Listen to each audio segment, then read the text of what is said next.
players and casters are making this together, of course, but if you don't put voice on what you are doing, it's worthless.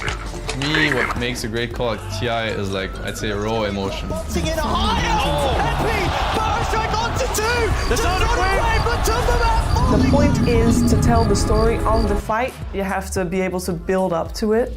That itself, it's a skill that I feel only very few people have. Down the call, Fear, he stops it right in the tracks. They're going to be able to take down two, and a third one for the evil geniuses. I think a good crowd is everything. At times, deafening to the point where you can't really hear the game sound. But it's always like an interesting challenge finding the balance between egging them on and feeding into that passion, but not letting it like completely wash you away. I always want to ride the wave that is the crowd. If they're that loud, then I'm matching them. Like, I will try and keep up. Bulba wants to open up. Tulky's dragging him back. Nixon holds Bulba away. Joe, low life. He can't Shikuchi. He can't Shikuchi. Liquid get first blood. That's what the thing is about classic good casting. Like, every single time, I still get goosebumps. Everything hangs in the balance. It all comes down to this. The last game of the International 3 finals between Alliance and Navi. 5th game, everything on the line. One more game, $2 million on the table. Winner, first place at the International, the aegis and the prestige of being the best Dota 2 team in the world. The big one, the $1 million dream coil. Everybody remembers that play. I can remember every single word Luminous is screaming. Alliance are doing it. They need a little more. Supposed to fall. Down in jeopardy. There's a glitch. It could be their last. All this hype is building. The TPs are canceled. The $1 million dream coil has already happened. They're pushing in. BKB, they want this round. They're gonna do it. And it's just like, Alliance is doing it. The kings of the north. Alliance wins. They win TI3. The Alliance just won $1.4 million. Every time I think about it, I get the shivers. It's just so good. If you have the same game commentated by different people, it will be a very different story for each commentator because each commentator will highlight something different. The way that Toby does Black Hole, the moment that Enigma is picked, he's like, okay, let's do this, I'm ready. You can see his whole face, his lights up. Even though it's become a meme and died as a meme, he still gets giddy. This is gonna be it, he's ready for it.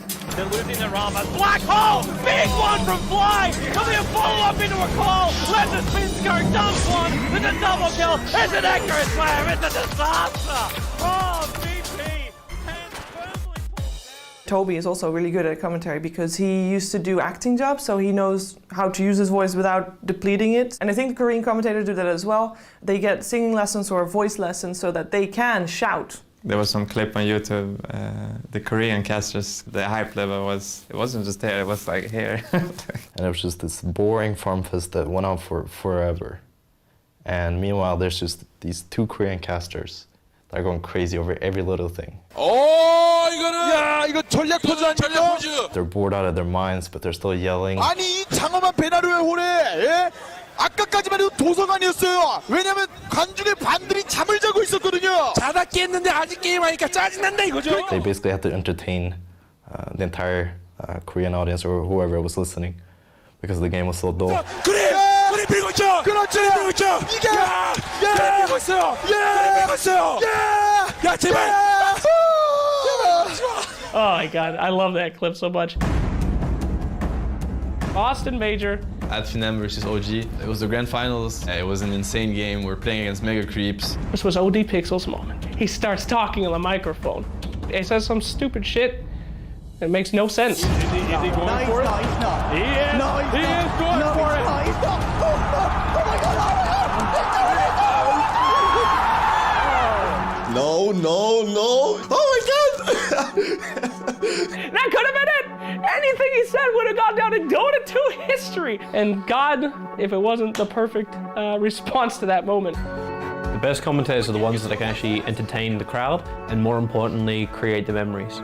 When that one amazing play comes along, you have to elevate that to become memorable.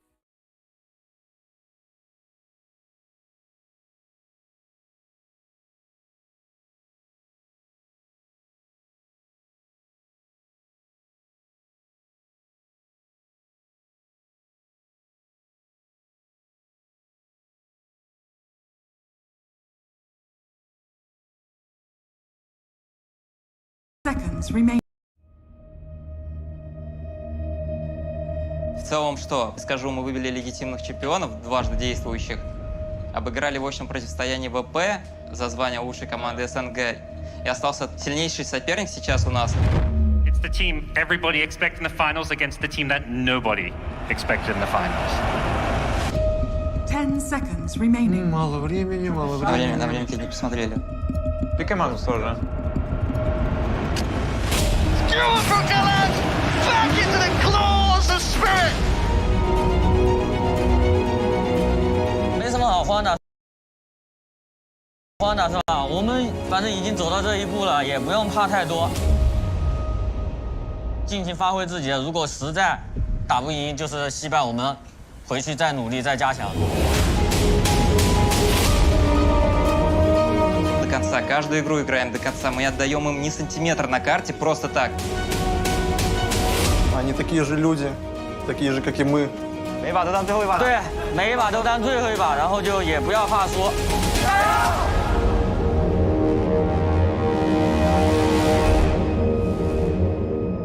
Добро пожаловать в сюжетную арку про Золушку Team Spirit.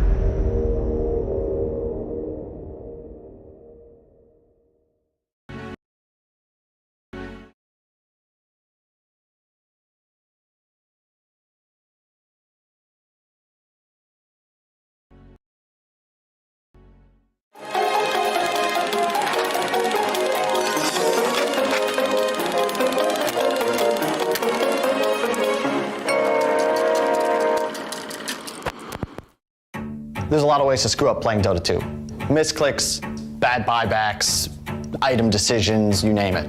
But no screw-ups in Dota 2 history are more famous than Team Orange's KYXY at TI3. Orange versus 2011 international champions, Na'Vi. It comes down to one single game. Either team to take it, gonna head in to the grand final. We were waiting backstage to see what's gonna win between Orange and Na'Vi. From how we saw it, Orange had the upper hand.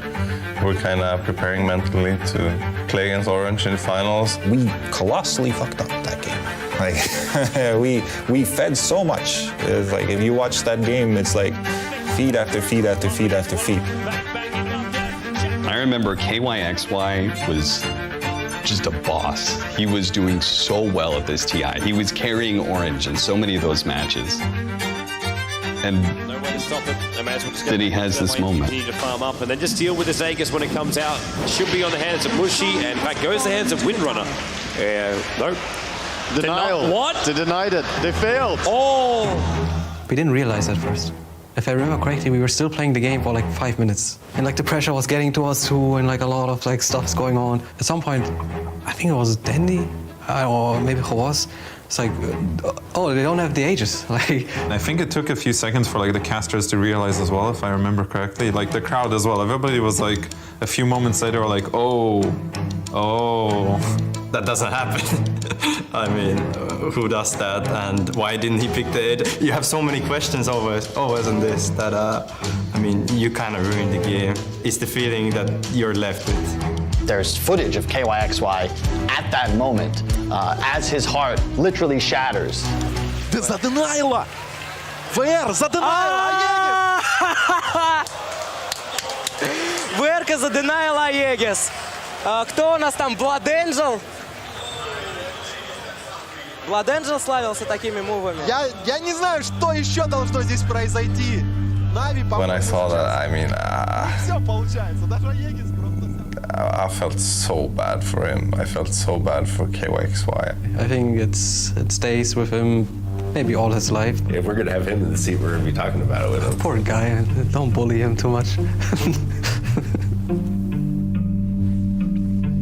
当时 Rosan 快死了，然后我不想捡到我的队友的，然后我又想要攻击那个 Rosan， 所以我就按 A， 然后就不小心把那个盾 A 掉，然后所以我的队友就很不懂发生什么事情，以为我把盾抢了这样。That's what he was doing. Literally, that's what he was doing. Just spamming it like that, you know, just going ham, making it feel like it will kill it faster or something like that, or like you're just so nervous, probably. They 当时我是超级内疚，因为那个是我们败者组的决赛啊，就毕竟我们赢了就可以去决赛。那我是觉得非常的内疚，因为我们很难才达到这个地步，这样子对。打完比赛过后，我的队友就告诉我不要那么内疚，因为我也是有功劳才能够达到前3这个成绩的，对，就这样叫我不要内疚。The truth is that mistakes they happen, and this is when you need your team, you need your teammates to be there for you, just like when you're going to be there for them once that's going to happen to them. I think every pro Dota player at some point has made a fatal mistake in a game, and all you can do is try and move past it, and either try and still win the game if it's winnable, or just go on to the next one. 然后也希望那些有做失误的人不要那么觉得内疚，因为毕竟还是要继续成长这样。对，没错。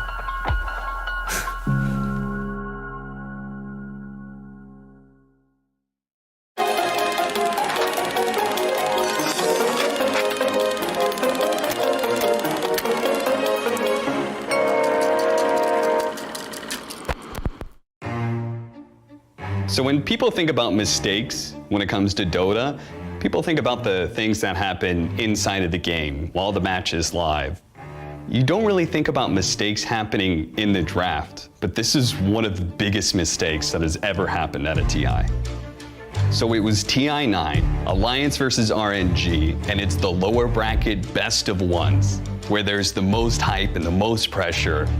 One screw up, and you are just out of the international. You know, going into that game and seeing how the draft progressed, everything was kind of working out how we wanted it to go. Then it goes towards the end of the draft where Insania wanted to ban Naga. We had these papers printed where you could see like their drafts and what they had been playing a lot, and Mickey was like, I don't think they really play that much Naga if I recall correctly. And then I don't know if I was too caught up in the moment or what it was. So I started looking at the papers, I forget about the timer, and then I'm like, all right, you're right, we should ban the gyro. And I move my mouse, pull it over to gyro, don't look at the timer, and just click it. And right as that happens, the clock takes over, and I pick the gyrocopter. We didn't ban anything. Oh my god. Are you serious? Whatever. Did this just happen? It's fine.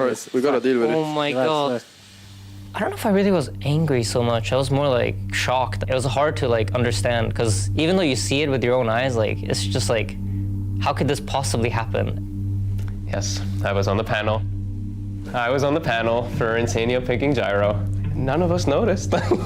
Even when Lanem, like pointing at his head, he's just like, are they, I don't know, I always want to hear what he was saying too. That's probably something really interesting. 空办 ，nice， 他把他选慌了，空办。三位虚空，三位虚空。不是，我跟你说，不是他想搬飞机，你知道什么意思吗？他想搬飞机，他选到飞机了。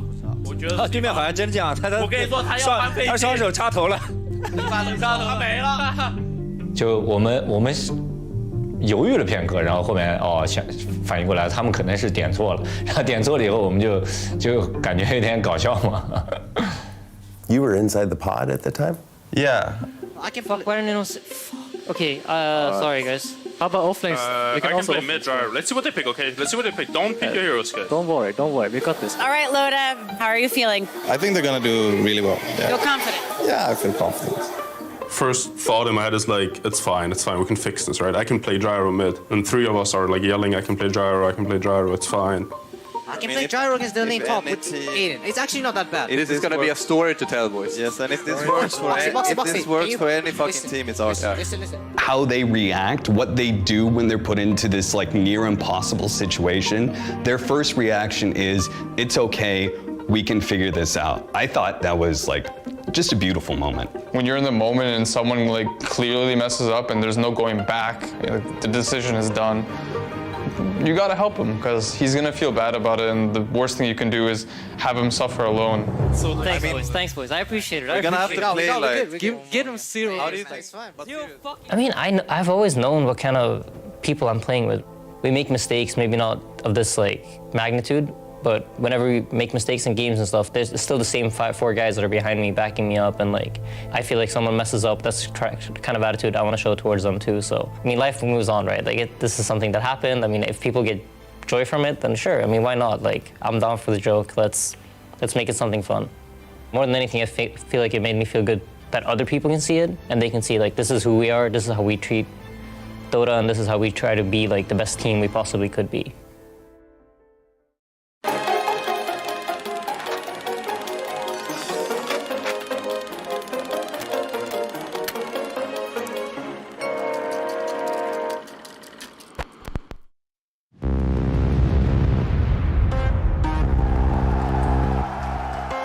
The concept of Dark Horse in Dota has always been a big thing, and I think there's a lot behind it, a lot more than what people think. It's some team coming out of nowhere. People don't expect them to be there. Someone that will upset the whole tournament and that will make everyone go like, wow, these guys did something spectacular.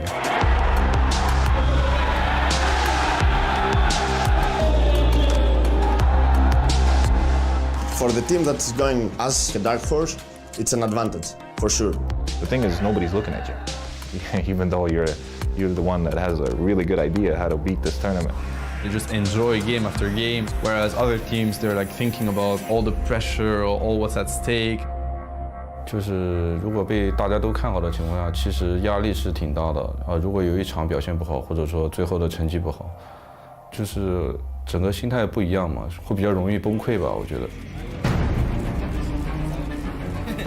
Maybe OG felt the pressure. That's why we lost against TNC.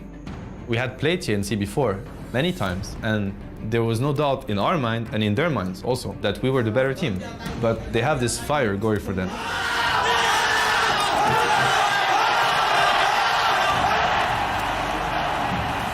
It's scary. It's really scary to play these teams because they have nothing to lose. You underestimate a team, you don't play your best just because you feel it's going to be, quote unquote, you know, a free win. But that free win is a free loss.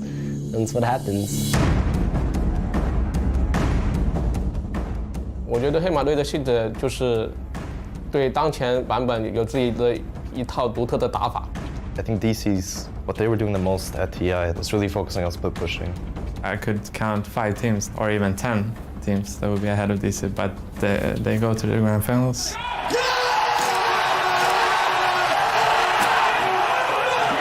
Misery, congratulations. How does it feel to take down the TI5 champs? Holy shit, dude.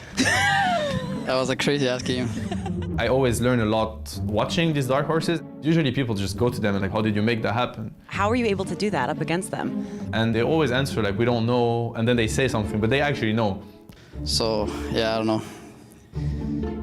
And what they say right after the we don't know is usually the key to the success they just had. We kind of pulled some tricks in the draft that made them believe that a core hero was a core, when in fact it was a support all along. DC went on like one of those crazy OG loser bracket win streaks. Once a team gets in the booth and they get used to the feeling of winning, it's kind of hard to stop them. These kind of teams, they have a flow going on. It's something very unique, and they just roll throughout the tournament.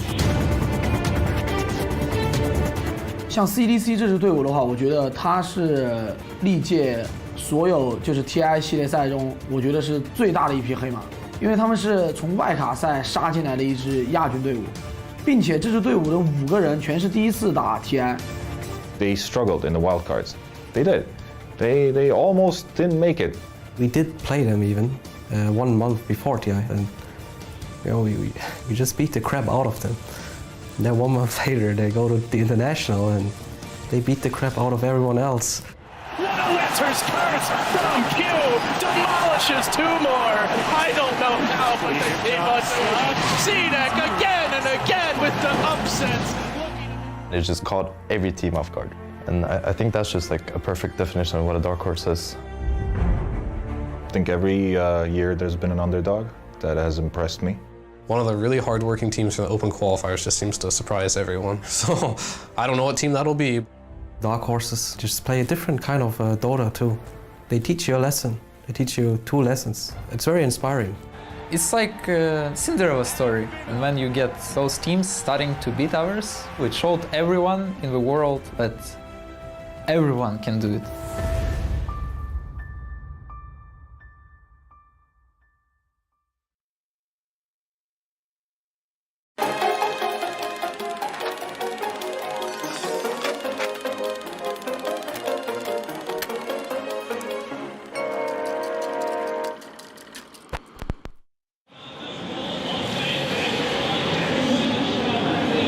saying all the games are final. If there's a bug in a match, we're going to play. We won't go back for a bug. It's just part of the game. Geometry site does not reveal wards. Okay? So keep that in mind. You guys probably does not reveal wards. It's a bug. We heard that there are going to be some tournament for huge amount of money. 当时听说有个 TI 1的比赛嘛，就相当于玩一个 DOTA 1的加强版 DOTA 2嘛。I think I got the beta key first time somewhere 2 weeks before the first international, maybe 3. Well, the first moment in which I loaded up Dota 2 was actually a complete disaster. It was very mixed feeling for me, at least. This looks great, but I actually don't understand what's happening at all. Maybe one guy liked it. I thought it was pretty cool, but everybody was just like, what the fuck is this? The initial reaction, not just for myself, it was just like, this isn't Dota. I played Dota 1 for 5 years or whatever, and I loved the game completely, the mechanics and how you move around and stuff. 6 years ago, we just played Dota 1 all day at that time. Some things were so bad about Dota 1, but we got so used to it that it felt natural.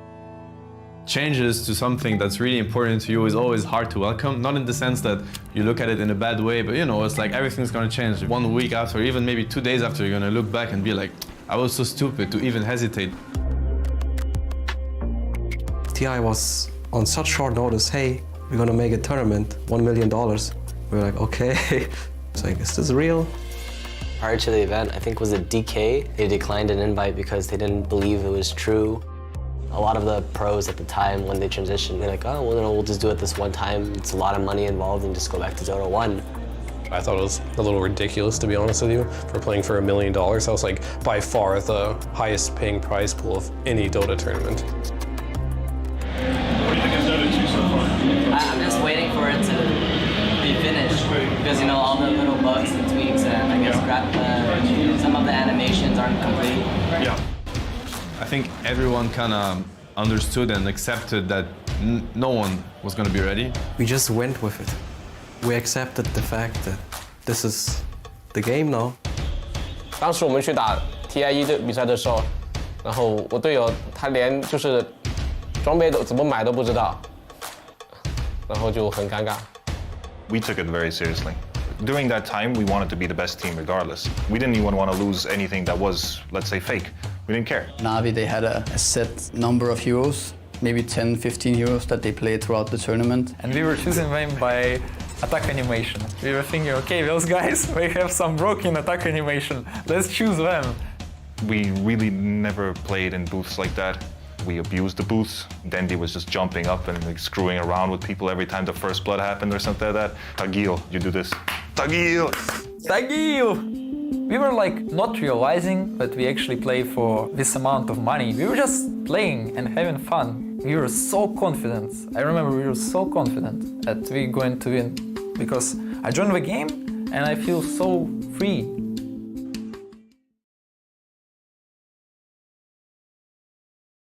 For Polaris, as long as they've done their research beforehand, it feels like they should have the upper hand, almost.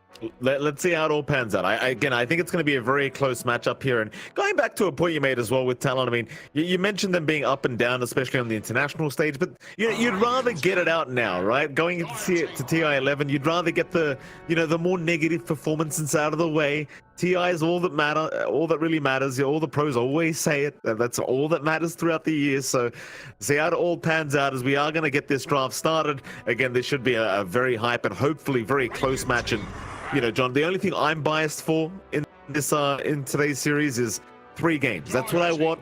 I don't want 2-game series. I wanted to go all the way. Yeah, it should go all the way, considering how close this matchup is between both teams. Already have the bans coming out here. Talon taking care of the Enigma and the Chen. Polaris taking care of the Death Prophet and Marcy. They do leave the option for certain KP heroes. The Undying first phase here for Talon. We have seen that flexed out. And KP did play the core Undying, which is again on the up and up. Like Undying stocks are up. The hero has been really popular back on the 5 or the off lane.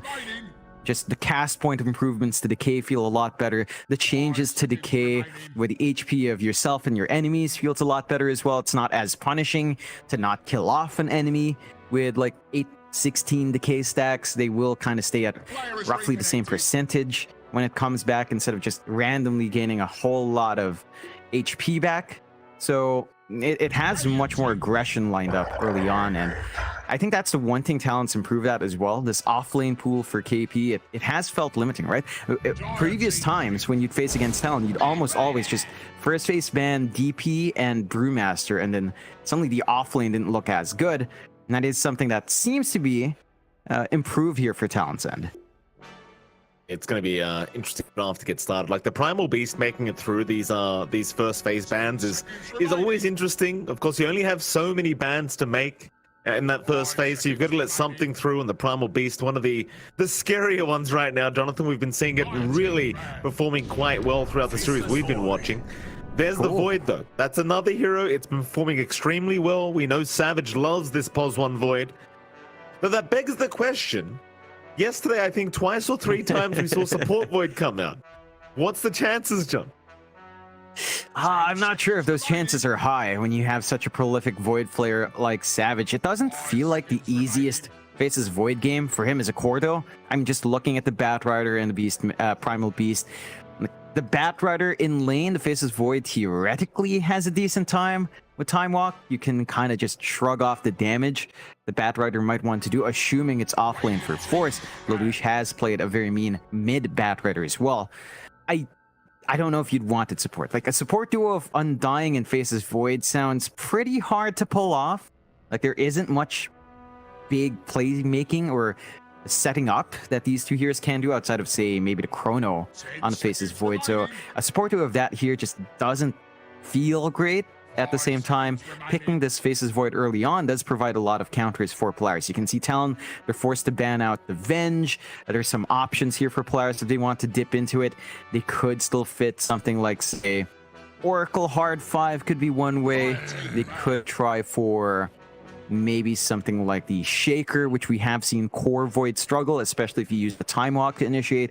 So it's not all clear for Talon. Again, it's a very early place to lock in Void. The only time we've seen that was from yesterday, from Army Geniuses, where Narman did run it twice. The one time we saw the core Void from DB, it did face those issues there, Mike. 5 seconds remaining. Absolutely. Well, we are going to have to wait out some final bans here, or rather, the midway bans before we can continue. John, it's the question as well. Like, I just kind of said that there was, only 2 first phase bans allowed, and, you can only ban so many heroes. I think I was hearing some pros talk about it as well recently, but do you feel like it's about time that the drafting style changes and we up it to, say, 3 first phase bans? Because it feels like there's too many good heroes now. Honestly, if you think back to before this change, back to the, 3 or 4 bans first phase, it felt too limiting. I do personally prefer 2 bans first phase and just kind of allowing some of those broken heroes through. It makes it a little bit more exciting. I know teams do not want to deal with that, but it does. I feel, in my mind, it provides for the viewers a more exciting game because, you don't instantly get all of this cheese banned out. You don't instantly get your strongest heroes on either team banned out. You've always got the option to kind of pick and protect, and that just makes it more exciting. I mean, I recall like maybe in 2017, 2018, when you had these prolonged first phase bans, and then the pick and ban order was just kind of different. It did feel a little bit more predictable because by the first phase, you're only left with, none of the strongest heroes. So you're probably maybe here and there a team would let one slide through in first phase and they try to counteract it. But it would kind of lead to more bog standard drafts. Now, there is a little bit of coalescence, like all these drafts kind of go into the same direction, but there is more variety from the first phase because of this style. It's very fair, John. I guess that is a good point, right? Like, you'd screw the pro players. We want entertaining matches. You don't get 3 bans. You get 2. You're going to like it whether you like it or not. Too bad. I like your thinking, Jonathan. I don't know where I was going with that. Well, I'm thinking of the pros all of a sudden. That's terrible. My goodness, what's wrong with me? Yeah, I mean, I respect your opinion, right? Like, it is a headache. That first phase is much more delicate than it used to be. You have to figure out what you want to do. You tend to have to pick up a core flex now just to ensure that you can kind of adjust on the spot. I love the adjustment here from Polaris as well. Speaking about that, we see the Phoenix come out. And specifically in that Army Geniuses match up against Logan, we saw that Phoenix as a counteraction to the Faces Void. Like the Sunray healing is there, the attack speed slow is going to be annoying, the egg outside Chrono with a BKB piercing stun is always going to be a massive issue, and Talon doesn't have a straightforward way of clearing out that Phoenix. You see the respect bans from Polaris taking care of the Snapfire, one of the big heroes that Talon loves to run in the support, that just machine guns through that Phoenix egg. So you don't have a straightforward answer for that Supernova when it does come out. And that's kind of crazy, right? Because, like, you'd love a Snapfire into the Undying to get rid of the Tombstone. But it seems like they're going to fight fire with fire here. It's like, okay, you've got a Tombstone, fine. We'll pick Phoenix, we'll pop Egg, we'll see who takes out who. It's like the Snapfire is the one answer to both problems, and neither team's going to have it. And in we go, Jonathan. This is very surprising. A Nyx Assassin to pop out now. One of your personal favorites. Also the Puck mid to come out. Much more bog standard. But John, the Nyx Assassin. Why has this come out? What the hell's going on here? It's really good against all their heroes. Like, it'll stop the Primal Beast from trampling over you once you pop the Spike Carapace. Really easy to cancel off Sunray and anything the Phoenix wants to do outside of Egg. Really easy to stop the Bat Rider from running off as well. So it kind of ties into that. It's really good control. It stops a lot of these channeled spells.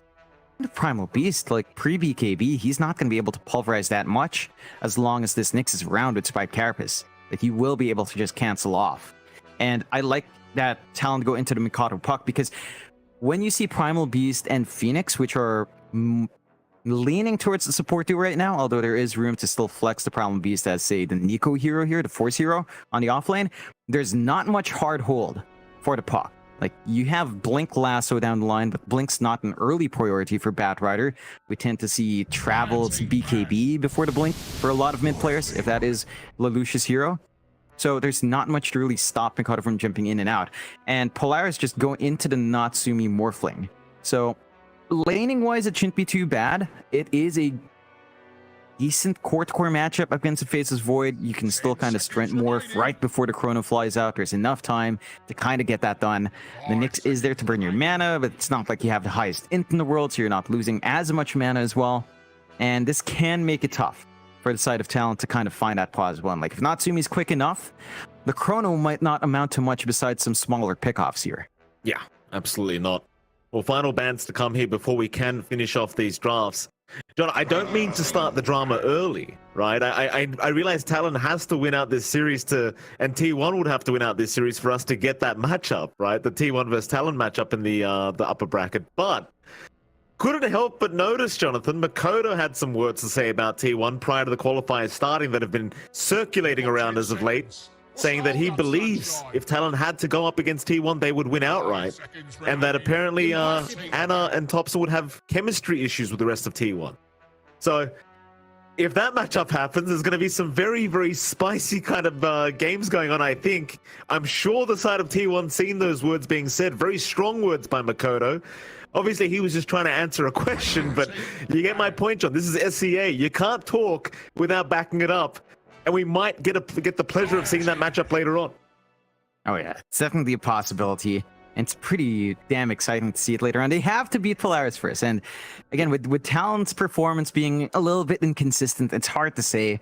Last time they met in Hachiai, that's pretty much the only win Talon found in the best of one groups up against Polaris. And that was Polaris that brought 5 games to Boom. So maybe they've got the answers here. It still feels pretty confident in this draft to go for the first phase Void and to have it go against this Morphling, which is going to be annoying. And do you still have a last pick left? It does look like Polaris are just defending this Morphling pick. They're blocking off Dawnbreaker for the instant response. They're blocking off the AA to ensure the Morphling Strength Morph is still going to be effective. It does beg the question as to what they're looking for. It maybe feels like they're looking for a Q hero with Hyde taking something like the Nyx. Nyx faces Void lane isn't that good. But then again, Nyx Undying lane also isn't that good.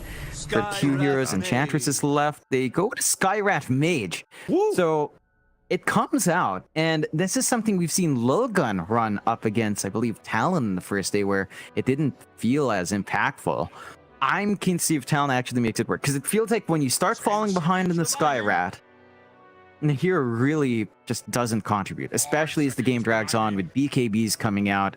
The hero just doesn't survive. unless you get the shard. Even with the shard, the added armor, it's nice. It does need a lot of spell spam for you to really hit a good amount of armor. I feel like you do have, I mean, just the threat of Morphling onto the sky. If you manage to jump him, even without a shotgun, that Skyrat is probably dead. If you do manage to catch him outside vision, pre-Manta, you do have a lot of openings there, but that's a very specific and small timing that Talon have to play with. No, that's very fair, John. Skyrath's definitely not going to have a very good time against this morph, that's for sure. The Void Skyrath combo, though, like you mentioned, is probably going to be quite potent as the Tidehunter comes out. That's something a little bit new. We haven't seen so much of this during the qualifier. I can appreciate it, though. They were lacking team fight, I would argue, on the side of Polaris Esports, so they'll go ahead and pick that one up. Force will take the offlane Tide. It looks like it's going to be the position 4 Primal Beast coming up for Xavius. Exciting times, John. This will be game 1 between Polaris Esports and, of course, Talon Esports. And I'll ask you straight off the bat, the drafts are finished. Forget the teams. Who came out with the better draft? Better draft? I would probably lean towards Polaris. I like the aggression we're seeing coming out from them. I like the lanes coming out, like Tidehunter versus Faces Void feels really good for Force to slow down Savage's farm. Void, I mean, Savage is a great Void player, but Void does take some time to build up. We've been seeing a lot of Midas Void, Midas Maelstrom. You're not going to be doing a lot of damage in that Chrono. You're going to need a lot of space out. Polaris, you could argue the same thing goes for Natsumi, but the rest of the team, especially Xavius and this Primal Beast, it just feels like they're going to be ready to be aggressive. And that's something Talon has to kind of temper themselves around. It feels like all the pressure on Talon's end is on KP. If he has a good lane and he manages to get this early presence on the Undying, start to force some fights around himself, then that's where the space comes out for Savage. Mikado can kind of follow through with KP once he has, say, his Witchblade travels, and you can kind of get aggressive. Like, you still have this good support combination from Talon of Skyrath, Mage, and Nyx, but again, the window for that support is pretty short. I'd say the first 20 minutes is when that support duo feels great. Past that point, once the first few BKBs come on, it becomes a lot harder to really get value from that control and damage. There's my favorite smile in the whole of SEA Dota, Q. Lovely smile from Q. Always a happy guy. Like, did he just dye his hair? I can't even tell. I could have sworn his hair was brown the other day, John. Yeah. Did Q just dye his... No. Did he just bleach his hair? It was that color. It was that color yesterday, I believe. Okay. Yeah. All right. Just looks a bit brighter. Maybe the lights are a little better, you know? It did look darker, but the lighting worked. He's a good-looking lad. And speaking of hair, I can appreciate the fact that AU's had the same hair for ever since I've seen him, Jonathan. Fantastic haircut. It's a timeless haircut there from AU. You never get rid of that. It's a classic cut. It's a cut that we all had back in the day as well. Played Dota 2, you'd see that all over the net cafes. A bit of a pause. Absolutely. A bit of a pause here, so we're going to be staring at our lovely players first. Maybe take this time, Mikey. I want you to predict. Mikey, I want you some predictions here. We've got it on hand. Well, I don't mean to show off, but I was 3 out of 4 yesterday, so I suppose I will take a turn to predict here, Jonathan. Play with the highest net worth by 25 minutes. Ooh, I'm thinking Natsumi or Savage for sure. These guys, both of them are so good.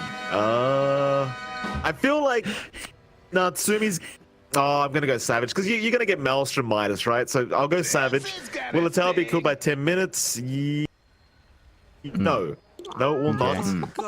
Player who gets the longest kill streak will be... Natsumi and Savage again, John. It's hard for me to decide between these two. Because I don't know which team's going to win this. I truly don't. This will be a close one.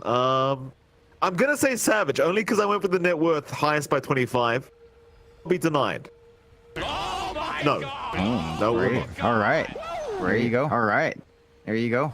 We will find out soon enough. We will find out soon enough. I think a tower will be denied, but otherwise... Tower will be denied, and maybe Mikado gets the longest kill streak. Beyond that, every other point there, Mike. I'm sticking with your stuff, though.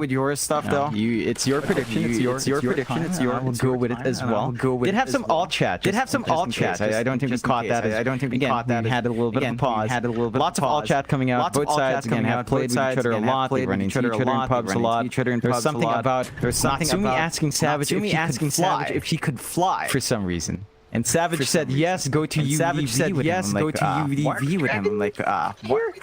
Now it's Xerxia, or do you actually mean just going to UDV randomly? Going to UDV randomly and Bangkok? No problem saying hi, I'm sure. No problem saying hi. You know, these guys are funny, especially the Polaris boys. They are very funny lads. They are very funny lads. Funny lads. If you check their Facebook, funny lads. If you check their Facebook, they have some really weird posts. Boomy is just one hell of a shit poster. Is just one. That's all I can say about that. That's all I can say about that. You watch your damn language there, Jonathan. My goodness, how rude. Shout out to Polaris, by the way, John. They did send us a jersey, or at least I received mine. I haven't managed to take a photo yet, but I'll hey, hold it. You can wait, Jonathan. They sent it to the important guy, right? The guy that matters got it. Anyway, Talon. We'll see if they fight level 1 here. Balloons have been thrown out. Force Lelouch, they're going to try and fight with Hyde on that Skywrath, and we'll be able to bully him away. Well, bottom lane, same thing happening. Topside Xavier showed up, won't be able to steal it from Savage, so it is going to be a 2-for-2 trade. Very even kind of start here between these two teams. And we will start with the mid lane once again. Of course, you're going to have Makoto on his puck against Lelouch on his signature Batrider here, John. Puck versus Batrider, who do you give the advantage over to? I'd say it's not too bad for Puck. I'd say it's not too bad. Batrider we tend to see has some Batrider we tend to see clearing out a little bit on early on, out a little bit in the laning phase, like on the laning phase, a couple of stacks of napalm up, Mikado already has napalm up, stick as you tend to. Up against the mid Batrider, Lelouch should still be able to get some good damage. Still be able to get some. Mikado will have to temper himself around. Mikado will have to temper himself around rift down the line. He wants to value rift down the line. So there is a window there for Lelouch to actually get aggressive. In terms of trading, a lot tougher for Mikado. So as long as Lelouch, so as long as trades favorably and hits his level 3 mark with the level 3 mark, with the lane does become a lot harder for Mikado. At least he can fill up his bottle easier. Whether or not he has room to do that, whether or not he has room to do that with the support. Polaris remains to be seen. Because you have a primal beast that can run around early. Certainly do. Speaking of bot lane, of course, KP and Q going to be against AU and Natsumi. I said speaking of, John, primal beast is top lane. Never mind that. Bot lane is where we're looking for now. Talon. With the Pos 3 Undying, how do you feel about that against the Morphling and AU's Phoenix? Like, do you think they can dominate this lane with this Pos 3 Undying, or should it go the other way? I think it's all right. Every time Natsumi wants to go full edge, he has 10-8 strength. He's got to keep some strength shift on hand. That means his last hitting is not good. You are getting presence out from KP in that sense. Once AU does have the level, you could try to be aggressive as well, though with how tanky the Undying is. It does feel like you're best off with maybe a Sunray up. Q's already a good response to that. With, of course, the Spike Carapace down the line. And I think when it comes down to it, Natsumi, he's probably not going to die, but he's also not going to see us that much because of this lane. Of course, that final lane as well. Top lane, you're going to have Force there on that position 3 Tide. He'll be alert there with Xavius on the Primal Beast Pos 4. You will have Savage and Hyde against the 2. This feels like one of those lanes that could go either way. Maybe a bit more of a farmy lane between these two teams. Because with the Primal Beast in your lane, it's always kind of scary, but it is a Pos 4 Beast, and with the Tide Hunter to try and play with, chances are you aren't going to have too much kill potential against the Pos 1 Void. Maybe if you catch out Hyde, I would argue it's a much easier kill, but Hyde's doing a really good job of just sitting back and not allowing himself to get out of position. Yeah, he's just standing back, trading where he can, not really trying to force the issue. I think that's important because the sky just melts in this lane. If a gush comes out, Hyde is more than likely just dead with the onslaught follow-up. So gotta stay back a lot more. At the same time, Savage is farming a lot better in comparison to Natsumi. Still not the freeze lane. This is a Tide Hunter lane. This is a Tide Hunter lane. But Polaris has a better time him from getting that build-up either. Certainly not. Fight over that bot lane. Mean too much. Makoto's farming very well on this puck right now, by the way. John 19-4 on the mid puck against Lelouch, 16-3 on the Batrider. Still a very even matchup, but Makoto doesn't seem too concerned about the Batrider's presence here. And well, Puck should have a decent time getting away every single time as long as he does have the orb up. So he's not too concerned about Lelouch making a jump in with the Firefly. Maybe once you have Lasso, but before that stage, Makoto, he seems like he's going to be just fine to free farm. Top lane. Xavius. Bit of a chase going on. Savage, he doesn't actually have Bash leveled up, so he can't hold Xavius down. And now the turnaround with the onslaught onto Hyde. That is so much damage from Xavius. 2 hits is all he got, but it was too much damage. Savage gonna try and turn around on Xavius, but again, without the bash, you haven't really got a chance of locking this man down. He's going to be all right. I don't mind as too much. I don't mind as too much. Heal up on Savage. Heal up on Savage. There's no big threat on Mainly because Savage does have that value point time dilation instead. So when you see the onslaught commit, you can't reach him in slow. And with the additional slow from the concussive, actually chasing the sky is a tough prospect. They are playing this lane a lot more defensively, but it's not something that the offensive players can really pierce readily just yet. Certainly not. I mean, it's one of those things. Force might just kind of say, hey, I'd just rather secure farm right now anyway. You know, it seems like Savage is actually behind in CS as well, so Force is doing a decent job of just kind of keeping Savage a bit less farmed than he should be. And speaking of being less farmed, Natsumi's really less farmed here, 12-3 in terms of CS. The Undying Pulse 3 from KP really turning out to be very potent so far during the laning stage, as you'd kind of expect. 25-11 is the scoreline of the CS for KP. Just really focusing in on the denies here on that Undying and doing a great job of it. Natsumi, he's not having a good time whatsoever. It just goes back to that weird dynamic where if you do go strength, if you do go strength, more Agimorph here, or Natsumi, he has no absolutely no HP. Absolutely no HP. Reductions coming out. Reductions. He can't afford to really go all in to try the and that just means KP has an easier time denying and controlling up. Gonna have to see how well Natsumi recovers down the line. Recovers down, buy him out some space, considering the slow start, especially in comparison to Savage. Everyone else is tied in fairly evenly here. Okay, that Impel ends up missing there from Q. Maybe you would have been able to set up for something onto Natsumi had you landed that, but I suppose Natsumi would have had the waveform anyway. Mid lane, a bit of a group up. Both teams fighting over those 6-minute power rune timings. They are going to get unlucky on Talon Esports. Polaris, they will be able to get lucky with the bot rune and do pick up a haste, and immediately Lelouch is going to TP down bot to try and deal with KP here on this Undying. He has not leveled up Tombstone or Soul Rip yet. KP, he will eventually do so and try to fight back. Natsumi is doing the exact same thing, and here comes Q with the Spike Carapace and the Impel trying to put a halt to Lelouch, but he is not giving up. KP will get chased down to the ends of the earth, and they will secure the POS 3 Undying. First blood to the Batrider. And that's a big kill. Timely rotation out to just open up Natsumi's lane. Best rune you could possibly ask for there as well. The nice haste allows you to run over. Allows you to stop that really outside of Q, and even then just one stun isn't enough. One with the Spike Carapace follow-up. The Lelouch just has his wave. So a good start. So a good start to find that bonus. Hyde trying to play poke a bit. Doesn't have the Ancient Seal. Really combined to really look the damage. He did have Xavius around to protect. Just does feel like with Talon's draft, they might be opting to play slower, which you don't necessarily want. Again, there's this timing as well for your support, so it does feel like for Talon's end, you're gonna want to have Hyde and Q soak up a bit more. You want some presence inside of Polaris. Yes, this is a slower start for Natsumi. It's not unplayable. It's not can just kind of hang back and just kind of hang back enough. You should be able to farm the Void. Again, faces Void, not the fastest farm in the world. Not the fastest farm in the world. Kind of jump around camps as well, and clear out pretty fast.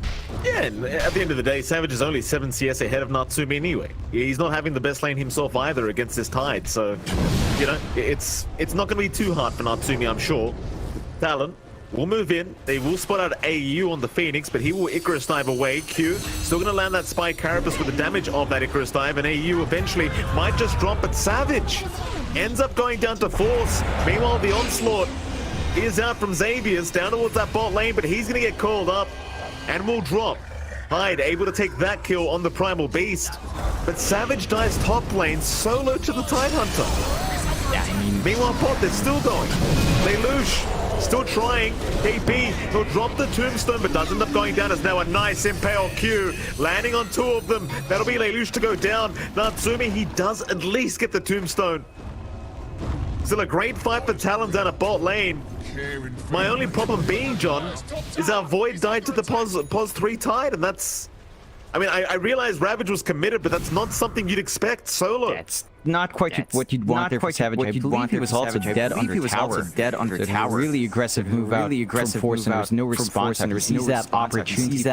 All the commitment Talon has down bot. And the boy just can't hold on to his own all too well. You have good levels and time walk without max out. That's still 12 seconds of cooldown. That's enough of a window. That's enough for window damage in some good damage. Honest Tide Hunter, Savage already having to dip into the jungle now. Not the quickest process in the world. The Midas still being worked towards. Still 1.2k gold away. Until that Midas, the Void not going to be a big factor at all. So you're going to have to buy that space out on Talon. Supports are at level 5. We're inching towards that point where you can play around with the threat of Vendetta, Ancient Seal, Mystic Flare with a stun. That again is probably Talon's best play, but for Polaris, we have yet to see just how much he can get done. They're running on to hide. Yeah, Hyde gets caught by the onslaught. We'll get a D ward off. In fact, never mind. He doesn't even get it yet. Savage has to go ahead and finish it off himself.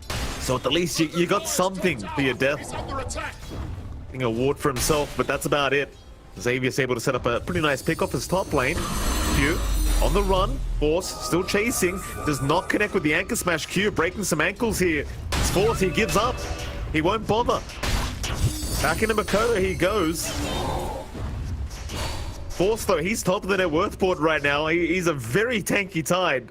Already with the Hood of Defiance up. They can't deal with it. He'll walk away just safe and sound. No problem. Yep. Backs off. He has the support of Xavier's now in the same lane. Onslaught now in the same lane. Onslaught after ready. If they want to play aggressive, Talon for their approach back off. Polaris, they are finding that early aggression. They are finding that early aggression onto Savage. There is room for Natsumi. There is farm now, and Natsumi has actually overtaken both KP and Savage. That early advantage we're seeing coming out from KP just nullified from all the movement around. This is concerning for Talon. Polaris, Natsumi probably just wants the same timing to maybe just Manta really to feel good here. Then you're kind of set on a more kind of BKB down the line to protect, or just straight up Scotty. You're kind of good to Scotty. Whereas for Void, you're looking for 2 farm items. Savage for 2 farm items. Savage needs this top tier 1 falls. You're not going to have that much. You're not going to have that much in the top lane. Q, cheeky little impel there mid onslaught, but it is going to drop anyway. Even the TP rotation cancelled off. With that, the T1 tower will drop. Force again, a force to be reckoned with right now. Just uncontested on the Tide, top of the net worth. There's no chance of killing this guy at the moment. You've just got to leave that Tide alone. It's just way too big. Maybe if you have this combination again with and Mystic Flare, you might be able to burn through. Provide an opening for Mikato, kind of try to rip apart, but always a risk going up against Tide Hunter. Enough time for the rest of the team to back him up. Talon is buying some space out for Savage. They do smoke up with the 2 supports here.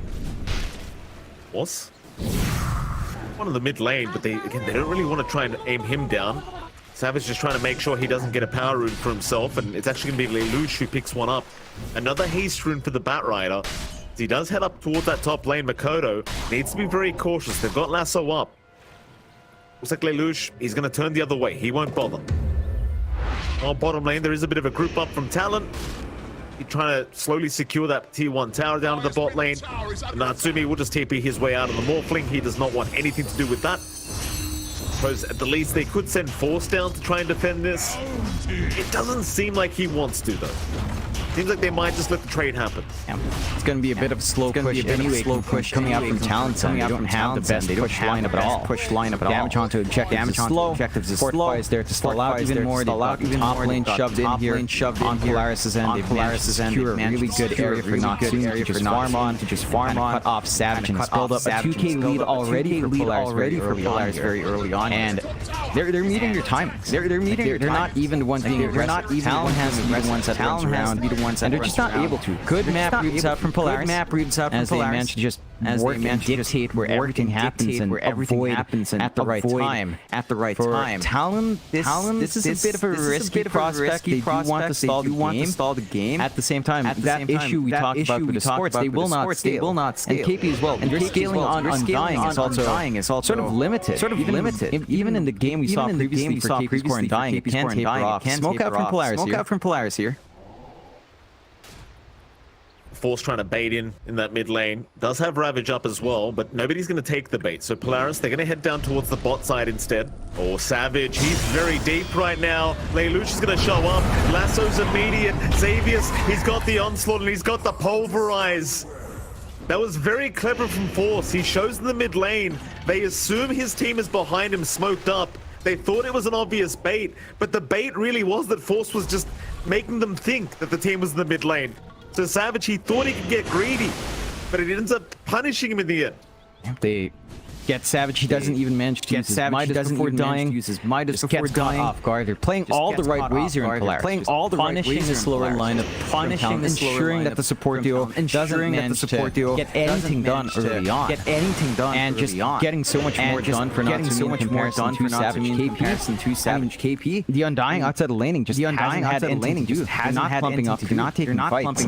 And aside of Polaris, you're just really punish this playstyle right now from Talon. And Talon just kind of keep riding on. Just kind of keep going to have a really early BKB here on Xavius as well. So the counters you have with the Nyx are taken away. Spike Carapace not going to be a concern. Not going to be a concern. Really stop Xavius once he has that spell immunity. Once he has that spell immunity up. Absolutely not. Yes, it's going to be a real issue himself with that BKB, that's for sure. Bottom lane again, Talon, they have grouped up. It seems like Polaris are more than happy to fight. They've got a 3k advantage at the moment. AU, very quick Icarus time away. Q, he will still land an Impale, or rather Impale. AU, silenced up, will be the one to drop. Talon only finding the pos 5 so far. KP trying to chase down Natsumi, but he's just fine to waveform out. Where'd you go? They are not catching the morph, not quite yet. Unless Natsumi sticks around. But he is going to back his way out just fine. So they get a pos 5 Phoenix. They'll try and maybe chip away at that mid-tier 1 tower with this 15-minute siege creep timing. But even that doesn't look too good for Talon right now. Feels like Polaris can defend this very easily if they wish. In fact, Lelouch, he's here in the Batrider. Onslaught and Lasso have been committed onto the Undying KP. He's going to try and use the pick stick, but it won't be enough. He will drop on the Undying. I'm not sure what the ideal was there. Polaris, they didn't even need the Ravage from the Tide. No. KP just a little bit too far forward. The rest of Talon did manage to back off. This provides Polaris that same opening out onto the mid. Their push a little bit quicker with the damage Natsumi's providing. No sort of defense to come out here from Talon. So the map opens up extremely well outside Polaris. Evading the top jungle, fully evading the top jungle wards. They can just dictate this game, and Talon are just forced into playing the slower game. Now you can't really expect too much Tide. Their Tide are chasing Lelouch. He is a bit too slippery right now. And all the cores of Talon taking massive hits. Mikado no most farm, massively farmed in comparison. Already has that could go for the early Wraith Pact here. And once that's up, and your damage continues to show. This is a really tanky lineup out from Polaris with the protection of a Phoenix. I'm not sure how Talon even puts a dent into the durability coming out here from Polaris. I agree with you on that, John. And you look at the net worth graph now as well, like the Tide at the top, Natsumi right behind him on the Morphling, Lelouch right behind the Morphling on the net worth graph as well. Like Natsumi, he had such a bad laning stage, but he's caught up so well thanks to the fact that his team has bought so much space. He just buys that Morbid Mask and goes to the jungle and ignores everything for the next 10-15 minutes. Gets away with it scot-free. Q has not had the chance in the Nyx Assassin to try and scout out this Morphling throughout this whole game. Just not able to find him. He's been more focused on trying to get Lelouch with the Spike Carapace into the Impale, but that hasn't worked out either. They might at least find Xavius here, and they will. Makoto is able to pick up one. That'll be the 4th kill of the game here for Makoto on the puck. Something they do desperately need, but it's still a 5k advantage for Polaris. And it seems like they're more than happy to just buy time for Natsumi. They don't seem rushed whatsoever. They're confident in their late game fights. Lelouch. Oh, Q. He tried to jump up to the high ground. Still a very nice Impale. Tombstone to be dropped, but there's your Lasso. And the BKB committed right into the egg. That'll be KP to drop, I think. He will try to run with the Soul Rip. It's not going to be enough force. Takes him out on the Tide. Maybe they don't get the Tombstone, but who the hell cares? Q, he's going to move back in, but when you see Force in that tide, you know you can't deal with him. He's got a Wraith Pack and a Hood of Defiance. Makoto, he'll pop the Dream Coil mid lane. He caught 2 and now Savage. He's caught 4 in the Chrono, but do they have the damage? Lelouch dropping low to the Mystic Flare does go down, but now the Ravage out as well. Force going to try and turn this one around. They will pulverize Savage. Q will cop the onslaught. Oh, that is an awkward. That is a very awkward pause to come out. To be fair, the Undying is respawning in 1 second. I suppose you have to pause in this instance, but that is very awkward. Yeah, it still feels like at this point. It still feels like at this point, Polaris is mostly won that team fight. They find the big kill on Savage. It looked like a good Chrono from Savage. They did have the damage. They did have the damage. Placed Mystic Flare out from high. That combination from high. That combination just swoops in and finds more. Swoops in and finds more. Kodo will orb towards the right side. KP does end up TPing into that mid-tier 2 tower. Makoto's still going now, back in onto Xavier's, trying to find that Primal Beast, though he will go for a run and will survive for now as Makoto. He's the one dropping low. He'll get out as well with the orb. Polaris, it was a 2 for 2 in the end, but you did find that pos 1 void like you mentioned, so Polaris does feel like they came out on top of that team fight.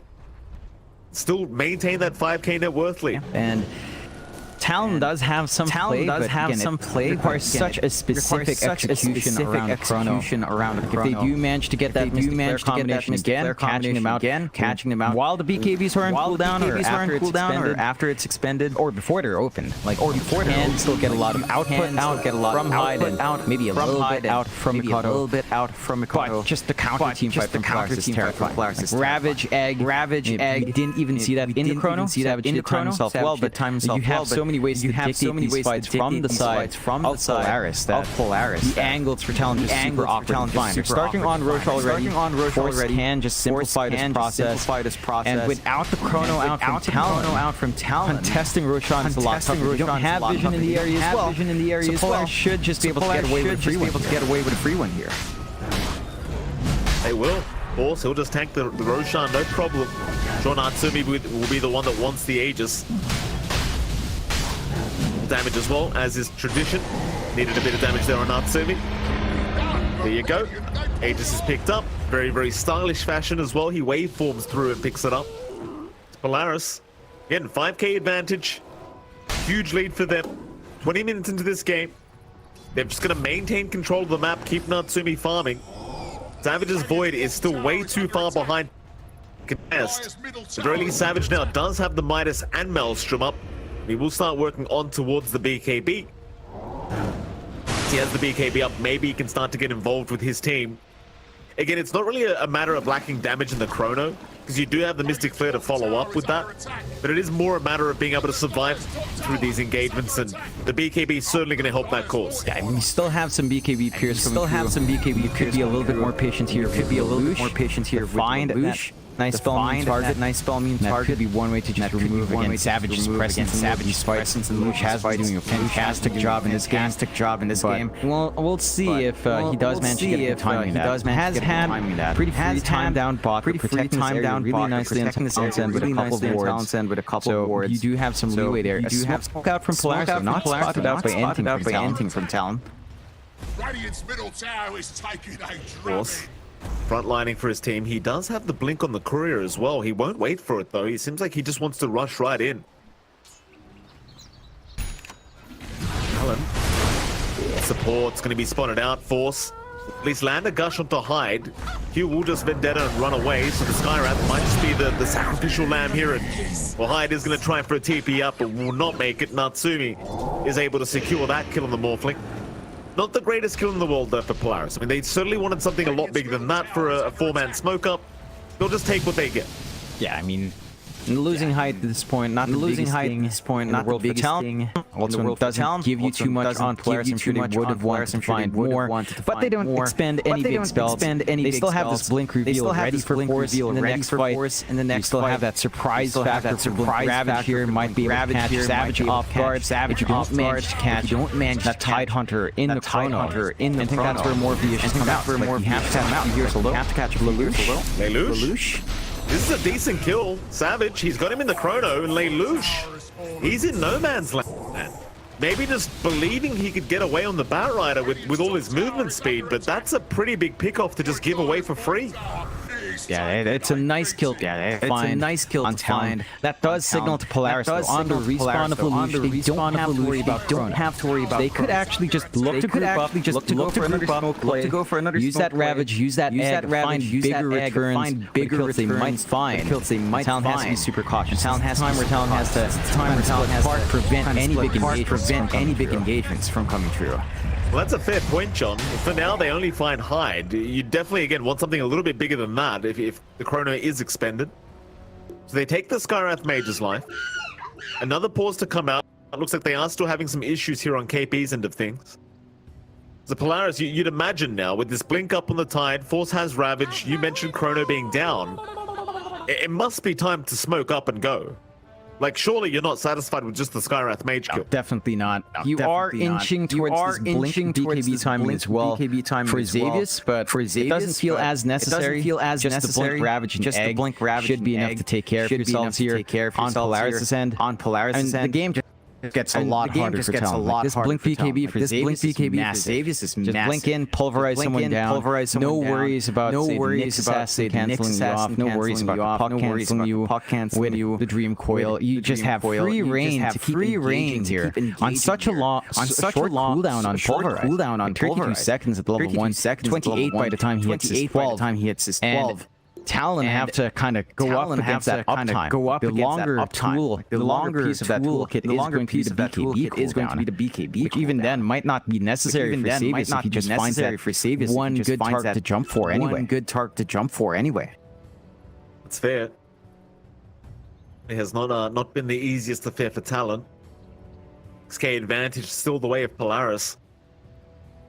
Oh, even Force building up an Aghanim Scepter now on that Tide, just so farmed up. The Ags are... Oh, never mind. He switches the quick buy. He'll go for the Refresher Orb Instancer.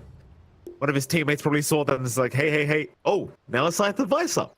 Make your mind up, Force. Come on. Need to know what you're building. I guess Scythe Device is going to be really strong against Makoto's Puck and the Void, so you can catch him before the BKB. A lot of value if he can farm it up all the way. Yeah, I like that build up.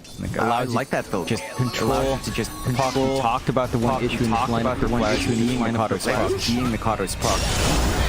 Again, Batrider, BKB, Lasso is there. He'll find Q, but Q's going to go for a run. Lelouch is not out of danger yet either. Looks like they are going to back him up though. In comes Force in that Tide. Q will run his way out. And Talon, they'll try for a TP away. Makoto though might stick around for that final creep wave, but does need to be a little bit cautious with this. The orbit drawn back towards the south tree line. Onslaught though, is coming. Makoto, oh, he got the tree line. Off towards the left side. No, it's a juke. Makoto, very nice juke. He blinks towards the north. Tricked everyone on Polaris. Whew, that was scary stuff. He was very close with that onslaught. Yeah, he's playing on edge, but he's buying a lot of space. Polaris are grouping up 4 heroes bot. They don't find anything. You're about only 13 seconds away from Chrono being back up. So you're almost at that point. You're almost at again. On Talon's end. He's got the BKB up now as well in the face of Void. He's much more protected from what Polaris will want to do. And they're actually going to smoke up early here on Talon's end. Smoking up his tree. Have a good combination on hand, which is Nix and Skywrath. They just need to find a hero. They do have Xavius. He just onslaughted right in. So there you go. Xavius goes down. Makoto's doing a fantastic job this game one. He is really keeping Talon in this game, number one. 5-0-3 now in that puck. Like you mentioned just a few minutes ago, John, making so much space for the Dire side. They do move into that tier 1 mid tower. Force is around with the Blink Ravage. Doesn't have his Primal Beast around though, so would rather just delay things if he can. Talon, they are being very cautious as well. They're respecting that Polaris is still an extremely strong team at the moment. They will back their way out, wait for another time, because having the Primal Beast dead, that's not going to be enough to take this fight. You still have to worry about that Ravage combination. You still have to worry about lassos from Lelouch. Lassos from Lelouch. They're playing tag just a bit. Really committing. Although Savage. Oh, he doesn't catch the Batrider. He got Xavius. At least he found the Primal Beast once again, but Lelouch, very fast reactions on the bat. Oof. It bails out in the nick of time. I'm not sure if they had both heroes here. So that's Chrono down once more.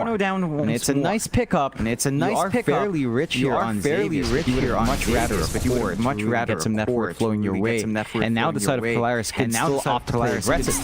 They still have Ravage. They still have Egg. They've been kind of sitting on those spells for a while. They're using this opportunity to drop some forward wards, to take back control, take back control of the top area of that jungle, and just kind of cut off what Talon wants to do. But Talon, they see some space. They see some space. Try to farm up. Try to get that build up. Savage is still kind of farming decent. He's number two. Right next to Natsumi. Okay behind, but considering the start and the worst thing in the world. He is working onto a link. He just wants all the protection. He understands. The damage will have to come from everyone else. Well, there goes Hyde. Lelouch does pop his BKB to make sure that happens. Won't be able to find the follow-up Q kill. Or at least find himself an observer ward with this gem, so it does get a bit of added value here on that Bat Rider. Polaris still holding on to that 6k advantage. Natsumi still top the net worth board, but Savage is pretty much right behind him now. Only 1k behind that Void. Going for the Lincoln Sphere builder. Very defensive, but that's kind of what he needs at the moment as Polaris. They group up mid lane. KP the only one showing there for a moment on the Undying, but will also back off. And I start to ask the question here, John. Do you think Polaris is playing this too slow?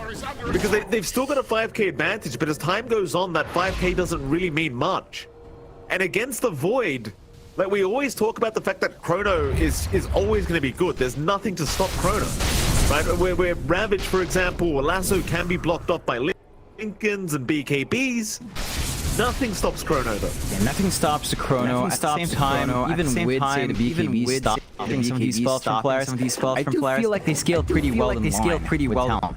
You still have the threat of Egg. And if Savage doesn't find a backline, which AU has been immaculate, been staying a good distance away across all the series we've seen. As long as he's outside, Savage will not feel comfortable. You don't have that machine gun here to take care of the Egg. You still have a lot of scaling left here for Natsumi. The side of Talon will smoke off. Chrono is off cooldown once more. They need to find something, but I understand why Polaris doesn't need to really be aggressive. They will smoke on smoke now. Smoke scenario. Polaris, they're going for the long wraparound through the river up towards the top side of that dire jungle. They'll try to make their way over and sneak up behind Talon. Talon also in the dire jungle just by the outpost. Their smoke will wear off. Polaris, they are still smoked up, but there's not much time left on it. There are wards here from Talon on the high ground, so they've got a vision advantage in this area. You always want to fight around your vision. Force, he will show himself taking the outpost of the dire side. He does successfully take it. Talon, still not interested in forcing a fight. I still believe they are the weaker team here in terms of like their farm and their draft, and they will just sit back and relax for a bit. Roshan is up in 40 anyway, so you really don't want to give up all these big spells like the Chrono and the Dream Coil at the moment. Even the Tombstone, you'd rather hold on to that. But the same kind of story goes for Polaris. You need the Ravage, you need the Lasso, you need the Egg. Unless you can secure a full team wipe before Roshan spawns, you would rather not give up those kind of spells as Makoto. And with fire once again, but is going to be able to jaunt his way out. Very nice Arcane Rune there waiting. Polaris using it as bait, but no, Lelouch, he will just take it and jump in. Lasso is there immediately. They found the KP Undying. He'll drop the Tombstone and pop his BKB. He's running out of there. KP is barely going to make it. They will try to get the Tombstone down, but now Savage, he'll jump in with the Chrono onto the Morphling, but the Strength Morph is there in time. He's going to be alright. He will tank through it. Now the Ravage is out. Savage, he'll keep going. He'll keep trying to get the damage out. But Force is a force to be reckoned with once again. He's just tanking through all of this. So try on to Xavius instead. Go for the Primal Beast. They will stun him up and lock him down. Savage, he picks up a double. Oh boy, that was quite the back and forth. KP probably the Talon managed to find that. They get distracted by the Tombstone. Natsumi turns into the Undying form, drops his own, and that provides that really good angle for Savage. Immediate smoke out here from Polaris. No lasso, only the egg to play with. He's got the rewind button here, Savage, as well, so he can really just start scouting out the high ground for his team if he needs to. This is when the Void starts to feel a little bit ridiculous. They do smoke up, Force right around the corner. AU, meanwhile, kind of revealing himself with those fire spirits. They're going to wrap around into that Radiant Triangle. Nobody spotted yet. Q with the Vendetta just rushing forward, trying to find a target. He may spot out Natsumi. Instead, Force is going to be the first one to get seen. It's Force. He doesn't have Ravage this time. Lelouch going to jump in for a lasso attempt. Doesn't really want to pop it onto Q yet, but will be forced to onto the Nyx Assassin. They will find one.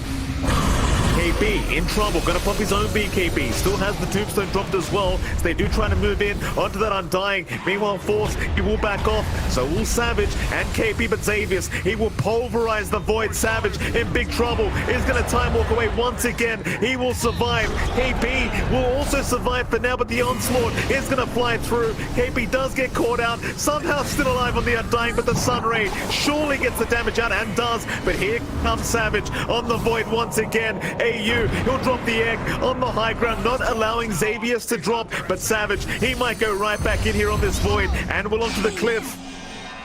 Meanwhile, Makoto, he's the one getting the damage out in the backside, finding Lelouch, finding Xavius. Onto AU, they will find the Phoenix as well. 3 down for Polaris. And Talon, they are onto the Roshan once again. My God, KP's a madman. KP's a madman. Legitimately, these last few fights have been off the back. KP getting some really good tombstones, forcing their attention onto the Undying. And he still manages to live for a lot longer. Q as well, forcing out the lasso onto himself rather than anyone else, provided an opening for Talon. And with that kind of back and forth fight, and it's still hard for them to clear out. They are showing a lot of respect. Polaris looking to reform here. Chrono! Oh, they've got Chrono. Lelouch, another quick blink out on the Batrider, but it may not matter because the Spike Carapace and Impulse from Q is going to lock him down, but where's the follow-up? Died to Roche? Yeah, Roche. Died to Roshan, apparently. He'll buy it back. Natsumi gonna get bashed up here by Savage, but he's got a double damage rune active. He'll try to fight, but he's out of mana. Makoto gonna chase him down. Impels off the mark, but Natsumi, he's gone without buyback. Here we go again. Oh no. Roshan will get started. Oh no. You know what we talked about? Polaris might be their one issue. I don't quite see it. I think they're still playing really well, but I think a couple of those engagements might have gotten them a little bit worked up. And streaming into that Roche back, knowing that Talon really needs that, and Talon going back and going in and out, finding these angles, the fight's dragging long enough, Chrono's back off. I mean, Talon has brought themselves back into the game and pretty much looked defeated. We talked about this timing. There's still a lot of good combos from Polaris. Now the game is kind of evened out. Both sides have a lot of play left, but you have overtaken on Savage. Can we just say Mikado's performance on the puck this game is ridiculous. 9-0-6. He has just really opened up this game just by showing himself on the map, finding these small pickups here and there, and forcing attention to himself. The same thing that KP's been much more sacrificial with Mikado. This is why Mikado's puck is probably one of the things that Talon falls back to when things are looking dire. He's looking happy too, John. Look at that smile from Makoto. He was very, very satisfied with himself. And I do agree with you. I mean, Makoto's literally put the team on his back this game. He really, really has. There's no way Talon would have even made a bit of a comeback here had it not been for Makoto creating so much space for Savage. Now, well, they've got the Roshan, they've got the Aegis on Savage. Polaris, they are not out of this game yet. They've still got a very strong Morphling, but he has fallen behind quite a bit. Meanwhile, Force on that Tide, he does finally pick up that Scythe of Vice. So more lockdown for the puck and for the Void. Especially the puck. If you can catch out Makoto in these team fights, lock him down and take him out, it's going to make things a lot easier for Polaris to try and make a comeback now. But you really do have to get rid of Makoto because he's constantly just hunting the Batrider. He's hunting the Morphling. He's taking down the supports. It's very challenging. We're constantly watching Savage chronoing up heroes. But what you're not seeing is Makoto making sure nobody else can get involved. It just cuts them off perfectly. I like his itemization here as well. I like his itemization. He's gone really defensive. He's gone really defensive. Blink, Assange into Aeon. And this guy just doesn't want. This guy just doesn't understand. As long as he's slippery, the rest of the team will have enough space to whittle them down. Longer fights. These longer fights. Even with that hex coming in, like once this Aeon disc is fully done on Mikado, locking this guy in is just tougher. And you have the Lincolns, so you're gonna have to preempt with the gush, and dodge out with as well. Tier 3 tower bottom lane. They've got a double siege creep here. They'll get started. Very strong timing now for Talon. Chrono is up as well. Dream Coil, everything's available. So is for Polaris though. They've got the Ravage up. They've got the Egg up. They've just got to try and get a good team fight to go their way. Tombstone drop preemptively. Trying to protect the side of Talon. They aren't going to keep going for the tier 3 it seems. The siege troops go down. Talon, even with the Aegis up, they aren't in any kind of rush. They do not want to throw the game back the way of Polaris because they are still a very potent kind of team with this draft. You want to just keep the game going the way it is, keep that net worth going, maybe give time for Savage to buy that Eye of Skadi up on the Void and really make Natsumi's life a living hell. The lane. You can see Talon, they look a lot more confident now, just jumping in with the Time War, clearing out a creep wave, and Polaris, they're the ones that look a little bit scared, but they go in for a lasso. They find the Void. That's the big one. Savage, he's gone the first time. That's the Aegis down. Xavius in the backside. He'll get the trample going. Savage, he just wants out of this. No Chrono quite yet. He'll just back his way away from the Eggers. Now they find the puck Makoto. He's gone. Force will lock him down with the Scythe of Vice. That's what you need to get up from Polaris. Savage, he'll jump back in on Lelouch, but will not Chrono. This is not the fight they wanted. Yeah, they finally catch that slippery puck. Savage just getting caught out. Items here coming up from Polaris. This blink out coming up from Polaris. Davis blink we've been talking about. That BKB blink initiation out from Pulverize the backline, jump, pulverize the backline, jump, and Q and hide couldn't make their way forward. Tried to apply some control. And that evens the game out. Polaris, they definitely still are in the running for the game's been sort of evened out. But they still have that power. They still have under their own terms. They've got a lot to play with here, and Talon has to respect a bit of reality check. Have to play a bit safe now until Mikado comes back up. I do believe he has the goal to almost fully buy out Xandisk, and it is ready. Some extra gold for the buyback as well. So next time that move could have a little bit more leeway, could have bail out. Didn't quite have it in that last fight. Might have made a big difference if he did. Aegis disappears though. Talon should play a lot more cautiously. With the big cooldowns down from Polaris' end, Talon could actually take a riskier if they so wish. Yeah, I mean, you've got Ravage down for another minute. It's our fourth. Always makes me chuckle when that voice line comes out. Even now, I still think it might be us, Jonathan, but it's not. It's not us. Talon. They'll hang back. They'll relax. Polaris. They'll do the same. They'll wait for Force to have that Ravage up. There's just no need to rush. AU's gonna have the egg up in 2 seconds. You do want that big AoE stun. 30 seconds away from that.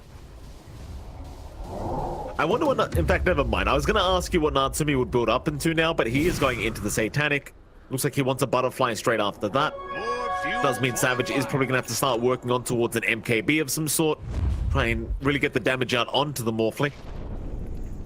Once he at least has the Satanic, he will have capability of just man-fighting this Void. Mind you, Savage now, he does have that Skadi. Has a way of at least putting a dent in attribute shift on Natsumi. Maybe just force the active of the Satanic a little bit earlier on. A lot of movement here, almost coalescing towards the mid-river area. Hiroshi still 2 minutes away. Teams just want to make sure they control that area of the map, it seems. Ravage is up on Force. Q does get spotted. Will realize there's a sentry ward around that area and does back his way out. Polaris, they'll just keep holding on to that Radiant Triangle. Talon, they'll hold on to that Dire Jungle.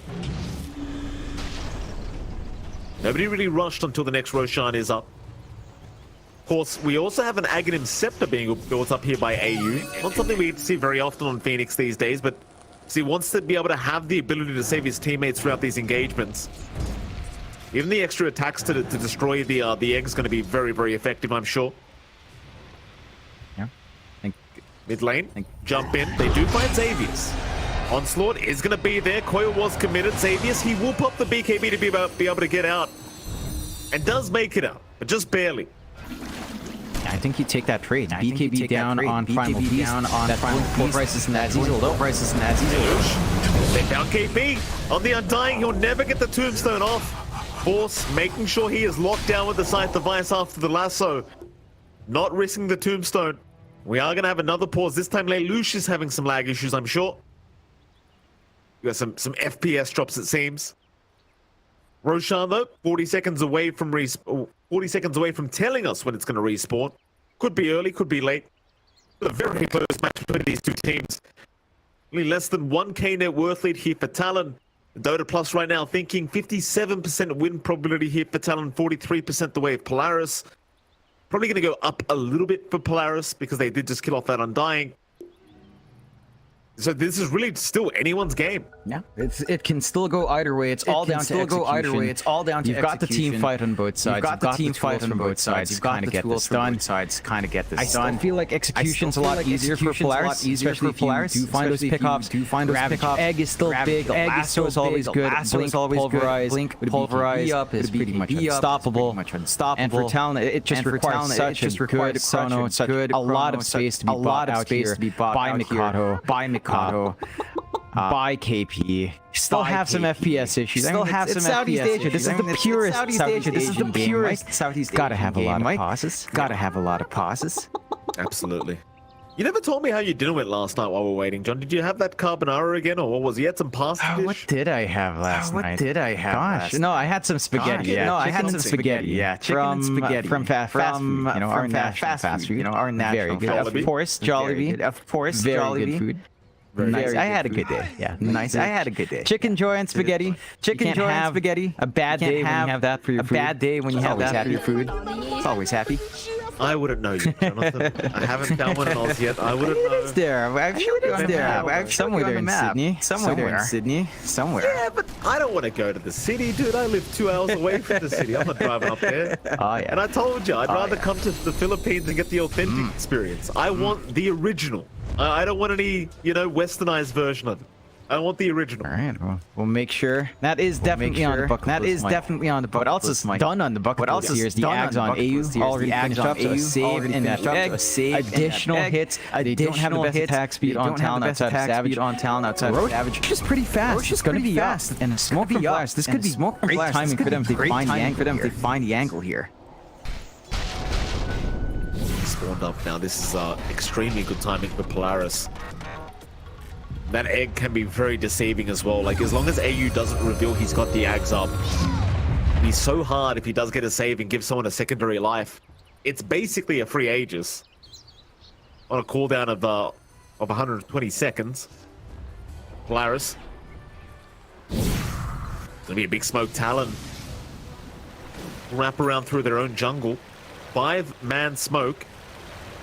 Problem is, can they make it to the Radiant Triangle? Or they get some wards down. No vision to spot that one out. Xavius, he's going to get caught immediately on the Primal Beast, and he's gone. He does have buyback. He may need to commit it to this team fight if Roshan does get started. See if Talon do want to take the risk. They're still sort of holding control in the triangle here. The ward just giving them the vision they need. They're not fully committing for the Roche yet. They need to find these bigger team fights. Like either AU goes, you cannot afford to take this fight knowing that Ravage Egg already. They are poking the Roche. They are looking for the response out, using the sort of response out. Hugh is standing outside. If you force the buyback here. Roshan's going down fast here though, John. Satanic forward out. This could be dangerous. Makoto! Scythe device was there, but the Aeon Disc will save his life this time around. Roshan's gone. Stun is there. Force gonna jump in the Aegis. Oh, he's stolen the Aegis away. The wrong throw from the Primal Beast working out, but now the Chrono, it's caught nothing. Oh, it's caught nothing. Savage, he'll refresh up, keep the fight going. Who are we aiming for though? Natsumi, he'll go after KB. Force, he takes the tombstone out and now the secondary Chrono is out. Where's the damage output? The Sunray, AU, trying to save the day, and now the egg comes out onto Natsumi. Refresh everything on the Morphling. Oh my goodness. What was that? Holy crap. Rock Throw. Who would have expected Rock Throw to actually set up for a big grab? Set up for a big grab as well. Find KP now as well. This buyback from Savius, this shard pickup, this shard pickup, giving them that opening. Goodness, we've never seen that. We've never seen that. What the hell? What the hell? Everyone memes about Rock Throw. Everyone memes about Rock Throw, but damn, that's done. Yeah, the funniest thing was, I was going to ask you if I was going to meme about it 2 minutes ago, John. I was going to make a joke about how bad the spell is. Xavius, he buys back. I'm thinking, oh, this is the most wasted buyback I've ever seen. And then suddenly Rock Throw works out. Well, there you go. Meanwhile, Natsumi, he's found hide again on the Skywrath. And suddenly, Jonathan, we have a game on our hands once again. Still 1k advantage for Talon. We are 45 minutes in. The net worth, it doesn't matter. Makoto, he's going to be careful. No Aeon Disc available right now. It's on a 7-second cooldown. Onslaught is there. Xavius, he will try to chase down the puck. He won't find him. Polaris, they are not out of this game yet. They were going to keep going. Yeah, they've got this good angle for high ground. The team fight spells are down for a little bit longer, but not too long. They know that they've managed to take away some refresh uses. Probably see the refresh orb on Savage, so they should be aware double chronos possibility here. That is the one worry they have. They've revealed all their cards as well. They've revealed all their cards. The Ag Supernova, the Ag shown, the Shard from Savius, and the Shard from Savius. Ridiculous. Talon needs to find a good angle for this high ground. A lot hanging on the back. A lot hanging on to work an angle here somehow. Oh, Savage. Lincoln's broken. Oh, that was the lasso expended. No lasso available. Savage. He'll jump in. He's cautious. Chrono's up in 10. He wants the double Chrono. There's Jägergaard. AU. He's going to save the day again. He won't let Lelouch die like this. Lelouch is going to be just fine. And they will back off. Polaris, they've got to be careful though. Savage, he's got double Chrono available now. Looking for some targets. Nobody's showing up yet. Makoto, he's going to get caught by the Pulverize. Savage, trying to get within range for that Chrono. He's not close enough. He has a time walk. He'll commit it. Lelouch, he does finally get taken up, but there's your buyback on that Batrider. Another rock throw. Forcing the BKB out from Savage. Meanwhile, Chrono is out again, but he is not caught out Natsumi. He only got the Phoenix AU, and now the Ravage Force. He will try to turn this one around. They've got the Scythe Device on the Void. Savage somehow still alive. Oh, no, he rewinded. He rewinded. That's a misclick. He'll buy back. He's going to drop as well. Makoto back in onto the Tide. Still trying, but Force is too tanky. AU, never mind. Makoto, he'll take him down. Savage right back in, looking for the dieback onto AU. Might just have it. Lock him down and take him out. AU's gone for 100 seconds. But they do force some buybacks out from Talon. The one being Savage really on that Void. Bit of a mistake there from Void, John. Maybe just a misclick on the reverse time walk. And it does cost him. Yeah, it cost him dearly here in Talon's End. That's an opening for Polaris. They managed to isolate out Savage. Melt him down. Kind of ruins Talon for a long time. That opens up the high ground in a big way. No Roshan to play off the back. No Roshan to play off the back for that. You did force the buyback out. You did force the buyback out. Dieback and AU to point it out.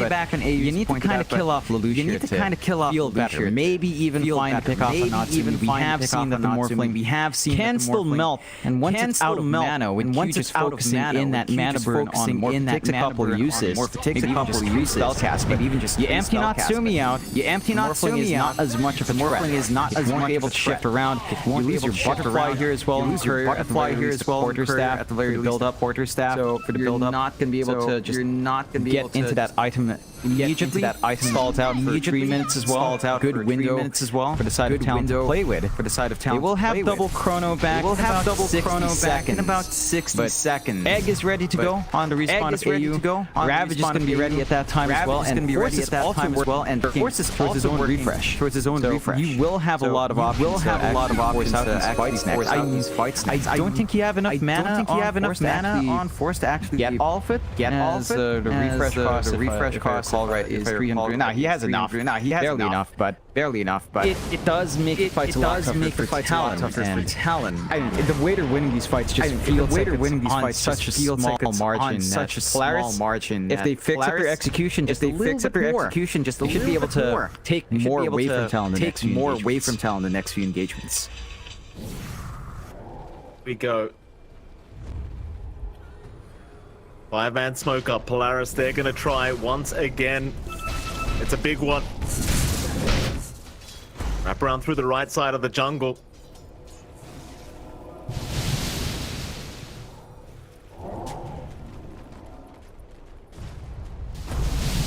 Very long wraparound. Polaris just trying to find somebody on the map. Makoto, not spotted out either.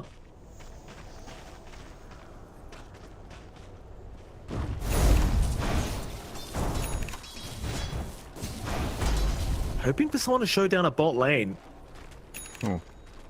I didn't notice this earlier. You've got the Ags up and hide. The big thing there is just double ancient seal. It's probably the best bet you have for counter control, especially as the BKB spit.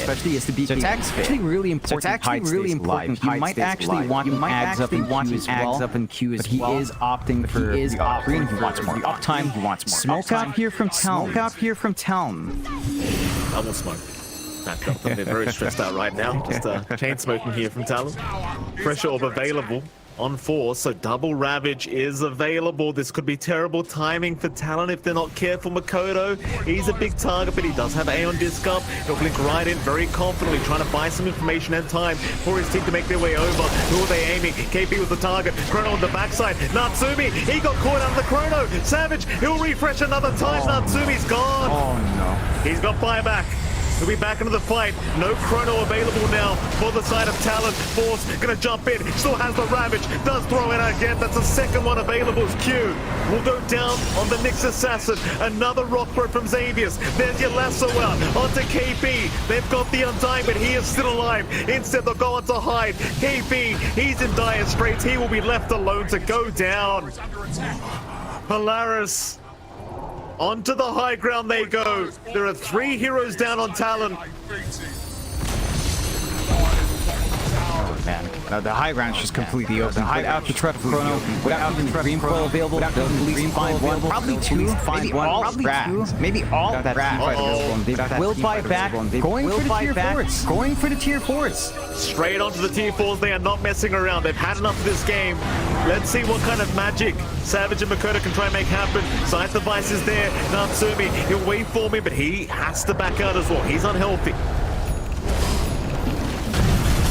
T-Force. Makoto, he'll keep going. Onto the Morphling. They'll force the Glimmer Cape and they'll force them to back off. So 1 racks up. Talon do successfully defend high ground. That almost looked like that was GG. But Makoto, he's a real problem on this puck. They just have troubles dealing with him. Yeah, he's very slippery. He's Octarine up, overwhelming blink. The guy's just doing so much damage, going in and out. Even has a Stormcraft and has a save after to save. It's so hard to handle at this moment. Roshan, minute and a half until it respawns. Talon's gonna need to really fight around this area well. You will still have the threat of double Ravage. The egg saves from AU have been massive. Side of Talon, I mean, it's a complicated set of fights. Yeah, they find Natsumi, they get the buyback from him. They need to kill him off one more time to really feel secure. Savage, his buyback's still 2 minutes away. Both of these force in very awkward positions in terms of re-engaging now. I think the pressure's on Talon to make something happen. Refresh up, unleash. Double lasso ready. Lots of control coming out here. Gonna be a tough one for both sides if someone else gets a proper angle in. We go. Turns out here both teams. Such a close game. 71% win probability right now for Polaris. Net worth only 4k the way of Talon. Roshan, that's what's important. 30 seconds away from respawning. Roshan, most important one of the game now, 53.5 minutes into this one. We saw last time Xavier setting up for a perfect Ravage from Force with that tab rock throw.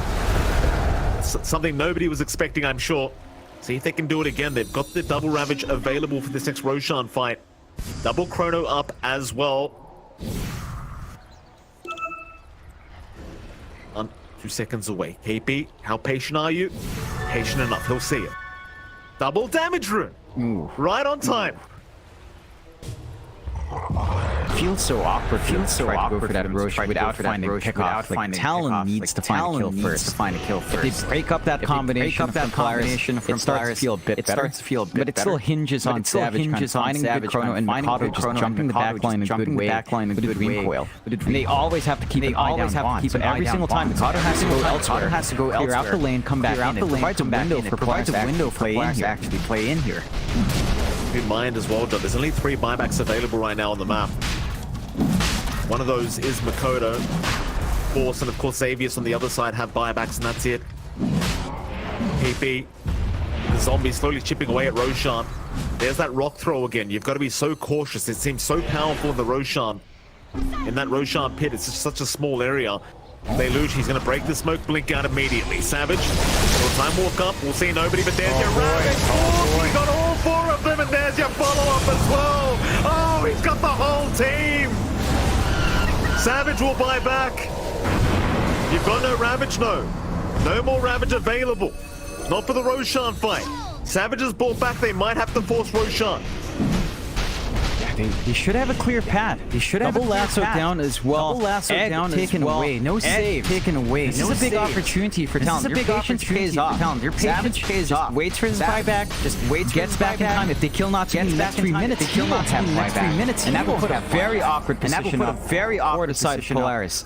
Comes out with a free Ags with a free refresh. Additional Chronos that can come in here. Although it does look like they'll give it to KP for more tombstones here. Maybe more BKB and Aeon Disc. Maybe more BKB and Aeon Disc. And Savage with the Ags. And when he does time walk in, provides a much better window for him to look for the Chrono to figure out if he wants to commit or reverse the time walk. And Polaris. It's a nice kill. It's a nice bag. Buyback to force out. But buyback to force out. Ages up. Talon does compensate for that risk. Crazy, crazy game, Jonathan. Crazy game we have on our hands. 56 minutes in now. Crazy the fact that Savage just barely got that buyback. You just talked about it, John, but he didn't have it a few seconds earlier, that's for sure. He's just patient from Savage this time around. Polaris grouped up bot lane. Keeping that wave forced in. They want to make sure that Talon are forced to try and defend with this Aegis up. Even KB losing his Refresher Shard and the Lincoln Sphere. That's a shame. That's pretty big to stall out for 3 minutes. The double Tombstone, double Aeon Disc, double BKB and double Aeon Disc, has been really impactful in the middle of these fights. It's going to be pretty big loss. Especially since KP has his level 20 Talon, has his level 20 2-second decay cooldown, 2-second decay cooldown. He's going to soften up all these targets for the rest of the team to clean up on. That's a pretty good take. That's a pretty good randomly find. Nullifier up on Natsumi to take care of the Aeon Disc. Have a counter to that side of Talon. Talon, I mean, they're kind of letting time slip by. Buyback for Natsumi is going to be back up in a minute and a half. You do have the egg ready to go. Double Ravage only half a minute away. Double Lasso. Not there, but you do have the Lasso ready on hand. At the least. Something sold? I feel like saw Lelouch sell off for an Octarine buildup now. Not sure what he sold there, John, but whatever is necessary, he's very close down to the Octarine build, just 100 gold away just about. All spells up once again. Even with this 11k net worth lead for Talon, it doesn't seem to matter. It won't mean much at this stage of the game, especially 2 minutes from now. They might not want to wait that long, because you know what happens 2 minutes from now, John. Things get very RNG based. Talon. Savage, he's queued up that moonshot. He's already 6 slotted. He's got no space for the brown boots or rather just the boots or treads anymore. Not even for his own BKB or refresher orb. What about switching needs to happen in the next team fight here for Savage? You could say the exact same thing from both sides. Polaris, if they can just hold out, if they can hold their high ground, find somewhere to farm on the map, just hit that jungle. Again, those tier 5 items, John, they do turn games real quick if you get the right ones. Yeah, only a minute left as well. Does feel like they'll have some leeway. Does feel like they'll have some back off. If Talon does Ages for a minute 40 though. Ages for a minute 40. They've got a window here. They've got a window here. But buyback is running once more, not too many. Issue is he doesn't have. Issue is he doesn't have. Catch the Morphling somehow. That's still a big somehow. That's a big talent. They managed to make it work. Talent. They managed to make it work. DOTA already taking down half the HP of this Batrider. Savage not gonna chrono. He has 2 of them, but we'll just go for the racks for now. And another minute and a half on that Aegis available, so doesn't want to waste too much time. It's something for his trouble. Savage is going to jump in. There's your chrono. He found Lelouch the Batrider. That's 1 down. He does have buyback. Back to the bot racks they go. Just looking to finish this one off. Refresh is there, just prepping for the next team fight if it does get forced out. Will they get this bot racks? They don't have a creep wave. Clearing out mid. It doesn't seem like they can. Makoto, he is indeed clearing out mid. And that'll be enough. Savage, he'll get at least the melee barracks. He'll go for another. Mid-tier 3 tower now. Xavier's forced to BKB up. Rock throw is there. Onto 2 targets. Savage still has that secondary chrono available. Makoto, he'll make the jump in. A lot of damage being dealt. They really don't want to buy back on Lelouch. They are holding out. 60 minutes is now upon us. Talon, they're going to go farm the jungle. Or are they? Is this a pump fake back? Xavius, you are way out of position here, Xavius. Dream Coil is out. Sunray will be there. AU, he could try for an egg save, but it doesn't look good. He's still trying to run, Xavius. Can't make it out. He does also have buyback. But Talon are in a position where they can try to force them to commit those buybacks if they wish. And they may just. They get the refresh shard up again. So triple chrono ready to go for Savage if you want. Savage if you want. Double if the lead says he lost his refresh word usage. 2 chronos still available. 2 chronos still available. He does have the A on this. He does have his well. And he will find the mid. Mega creeps are protected by a tier 2. Polaris has some room to breathe here, but it's not going to take too long for that top to disappear. They need to stabilize the creep waves though. And it is far out. Should be time for farm. Should be time for farm for his tier 5 neutrals here, Mikey. The only one to kind of get that done here. He knows what's up, Mike. He knows what's up, Mike. See if they have any luck. See if they have any luck. Book of the Shadows. What? Do you like that one, John? Do you think that's a good one? It can be useful. The save potential. It's actually pretty big. It's a great support item. It's a great support item. So think about this. Like if you're in a bad spot, you say Savage gets jumped. You say Savage gets Book of Shadows on him. Really good. The Shadows on him. Really good. And I think that's where the value. And I think that's where you don't really have a good hero front line that survives long enough. That survives long enough. Pretty bad. Save it feels pretty bad. Otherwise, it can actually be highly effective. Not the best, but situational enough. It's situational enough.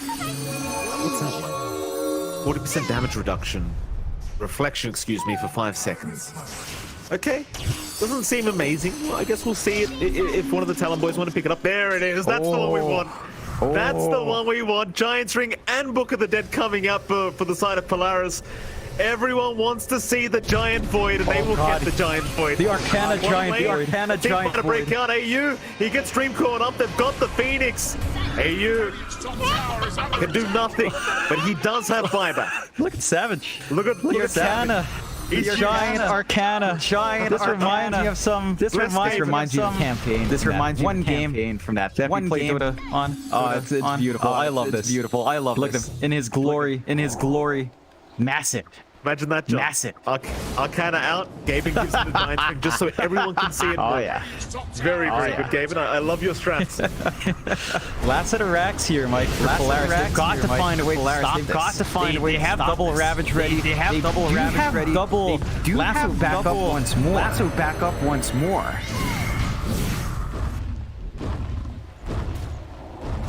Patient. They do force out the buyback from AU. Who's taking the Stygian Desolator? Nobody. It's just in the backpack of Savage. I suppose if he lands a nice chrono, he could always switch it out. Like that Giant String is too hard to say no to. So annoying with that, you know, just being able to just run around. No terrain necessary. Dealing damage just walking over people. Yeah. Tanking you up. He's got 4.3k HP on this Void. He's tanky. Force. You get jumped. Lasso, meanwhile, on the backside, they do find the Skywrath Mage, so Hyde's going to go down, but Force is in big trouble. They will save with the egg, though. AU is not going to allow it. Savage, he's going to jump in, but the egg stun is there. They lock him down. He gets no chrono yet. He'll keep going, but there's the Ravage out, connecting on 3 targets. Now the Lasso holds down the Void. Savage, he buys back.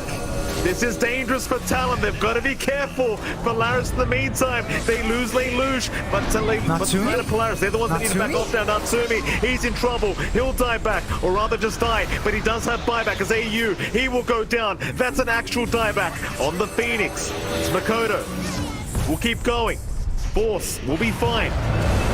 So there's one down without buyback. That's the Phoenix. There's Natsumi's buyback being committed now. Radiant's top tower is under attack. The annoying part is they haven't really got any tier 5 items going for them apart from a couple here on the Radiant. They only got the Book of the Dead. That's the saddest part. You got the Necromonicons, but you can't push. No. And Roshan is within 15 seconds here. AU's not going to be around for that one in the fight. They had to expend at least one Ravage. They still have the double ready. Double Lasso is down. Double Lasso is down. So only one Ravage less. Only one Ravage less. And there no egg for the next. No egg 70 seconds. Another sacrifice coming out. Another sacrifice coming out this time from Xavius. Get jumped on. KP, he's right in. Force is dropping a little bit lower. My Carapace, they call, they lose. He's going to be so cautious with the chrono. Gonna lock him down, Savage. That's a dieback of the Bat Rider. Another chrono. He's got Force this time on the Tide. But Force does have buyback. He'll need to commit it here, and will do so as the coil is there, locking down Xavius. Force, he'll move back in, so will Natsumi. The Zant is out, the Impel locks him down. The Morphling still fine, but for how long? He'll try to go for the fight. No! So many Suns. Natsumi's gone. That's it. Ravage is out. Force is trying, but there's no follow-up damage. Talon, after 65, 66 minutes indeed, it looks like they have done it. This Force will drop. GG is called. Oh my god. Oh, it was a real back and forth game number 1 here between these two. But what a game 1 it was. We said it would be close, John. I didn't realize it would be this close. That was just insane. That was just Polaris have this amazing start. Their lineup all out. They didn't mind taking it slow. Talon just couldn't farm. For Talon's part,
the whole spectacle surrounding it. Everyone knew that this was something that was going to come long term, and other tournament organizers immediately jumped on it and wanted to run this game. Esports definitely grew a lot the next coming years after that, more than it did prior to it. As much as people dislike the changes in the beginning, they're all for the better, and I think Dota now is better than it's ever been. It just felt like this is going to be the future. You know, it set a message. This is what esports is going to be.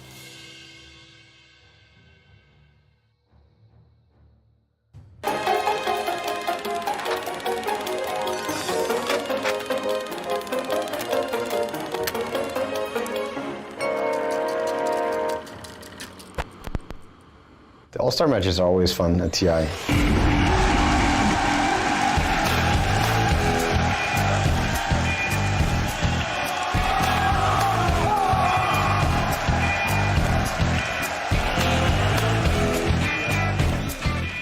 This is where, you know, everybody gets to have fun from players' perspective and fans' perspective.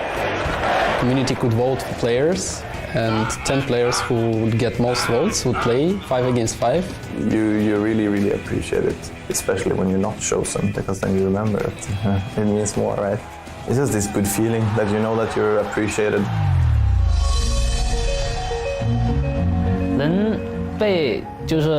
能被邀请去那个打明星赛，其实我觉得就对自己来说就非常兴奋吧，因为我是一个明星。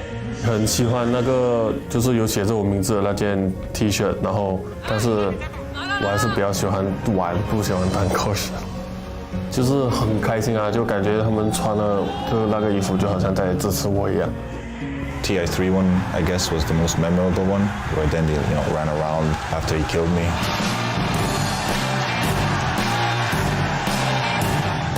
I just had some fun, trolling around. Whatever, still won the match, easy. Last year was crazy, because it was 10 against 10. That was great. I had to pick one guy, and some other guy stood up, and it ended up in a rock, scissors, paper. I felt bad for the guy, but at the same time, everyone was having fun. I think last year's All-Star match was by far the best one. For some reason, you have to sit here. Like everybody else chose their own spots to sit. Something's going on here. How confident are you in this team? Sitting next to Dendi. Old times, You wish it were Dendi. Isn't it? When mask was pulled off, I was shaking my head and went oh, I'm sorry, people around me, all in my sweat. Opa Dendi. It was amazing. And I had a lot of fun. 所以当时我觉得娱乐的时候，我买圣剑，我还是要继续全体去虐他们，然后就是我虐了你们，但是输了那场游戏过后，竟然开心，但是又有点丢脸的感觉。我对明星赛的印象，我觉得现在是做的越来越娱乐了，因为本来就大家不是为了输赢就做的越来越有趣了。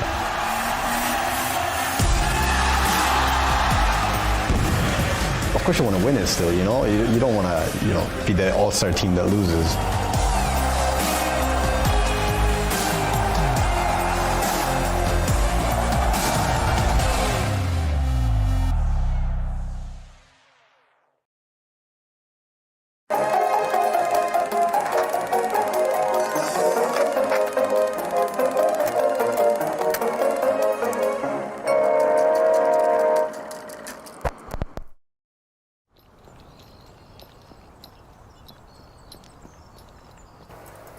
I would love to see being a professional gamer is actually worth your time and you can make a living out of it. I'd obviously like for it to be a professional sport like any of the sports out today, and if they've grown.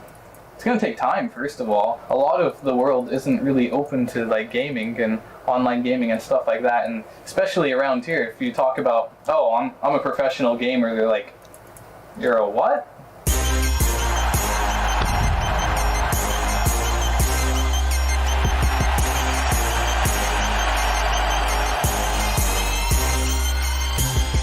Fear Darkness was an idol for all the North American players. I just respect him a lot as a person and as a player. 菲尔这个人呢，其实一直都知道他是美国队长嘛，他是EG的灵魂吧。When I was younger and just playing video games for fun, I didn't have an end game at all, and I thought after a few years it would probably catch up to me, but somehow it just caught on and it just became very popular, and I became successful doing it.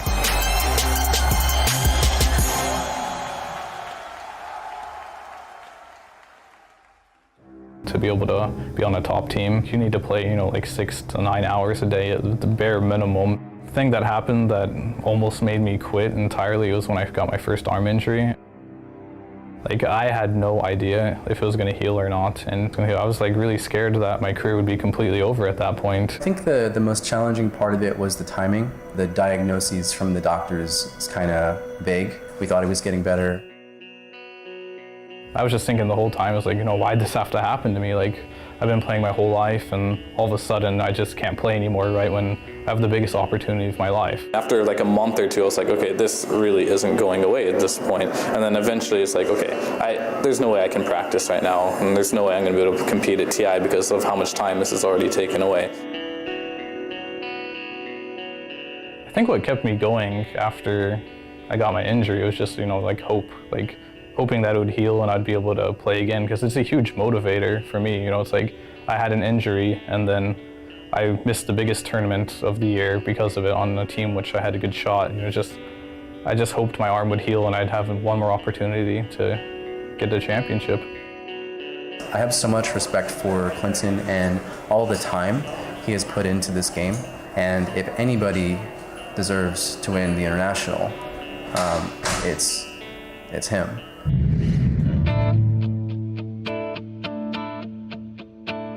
Fear, coming off of a pretty serious injury. Does it do anything for the confidence of the whole team, having him back and a part of it? I think everyone on our team has the utmost faith in him to be a strong player that we know he can be. He's also our carry player, so a lot of the game rests on his ability to help us win.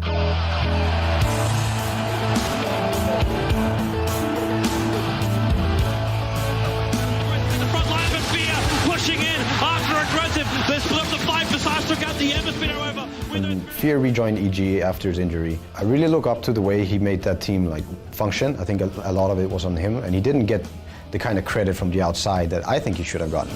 They just need a couple of kills to be TI5 champions. Fear falling wicked sick.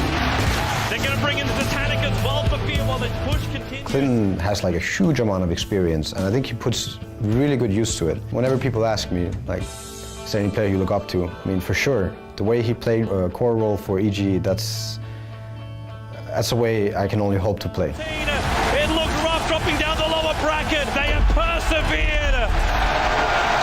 And they will claim the Aegis of the Immortal.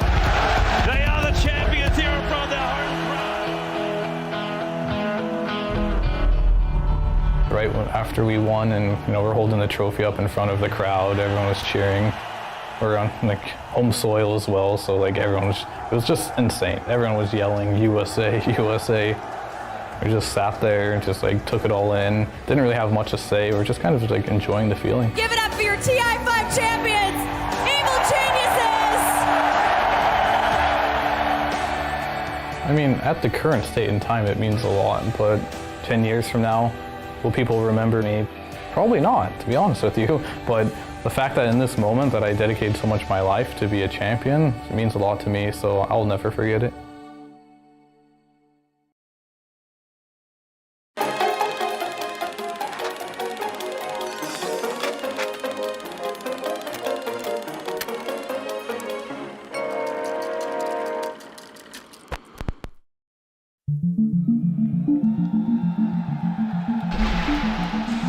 Point for the upper bracket semifinals. Tong Fu taking on the fan favorite Navi. When we picked Baijian Chen, we were sure we were going to crush the game early on. Navi's trailing. No, they pick it.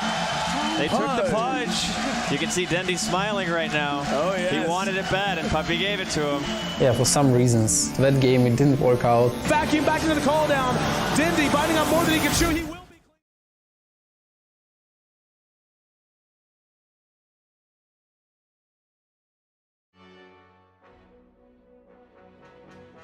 Dieting man.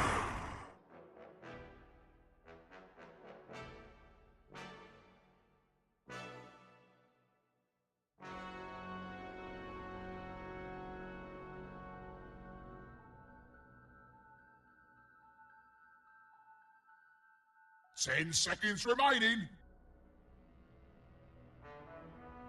5 seconds remaining.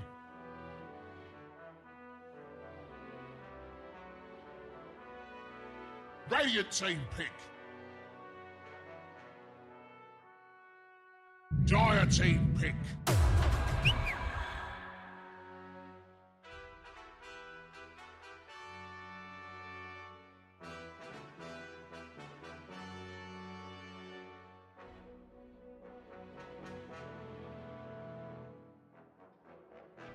10 seconds remaining. All right, ladies and gentlemen, welcome back. We are going into our Game 2 draft between Polaris Esports and Talon Esports. John, I don't know how you're going to answer this question, but I've got to ask you. What do Polaris Esports need to change up to try and force us to a game number 3? Go on, John. Give me an answer to that one. I think they actually played really well. They managed to hit all their spikes. Maybe just getting a bit flustered at the end.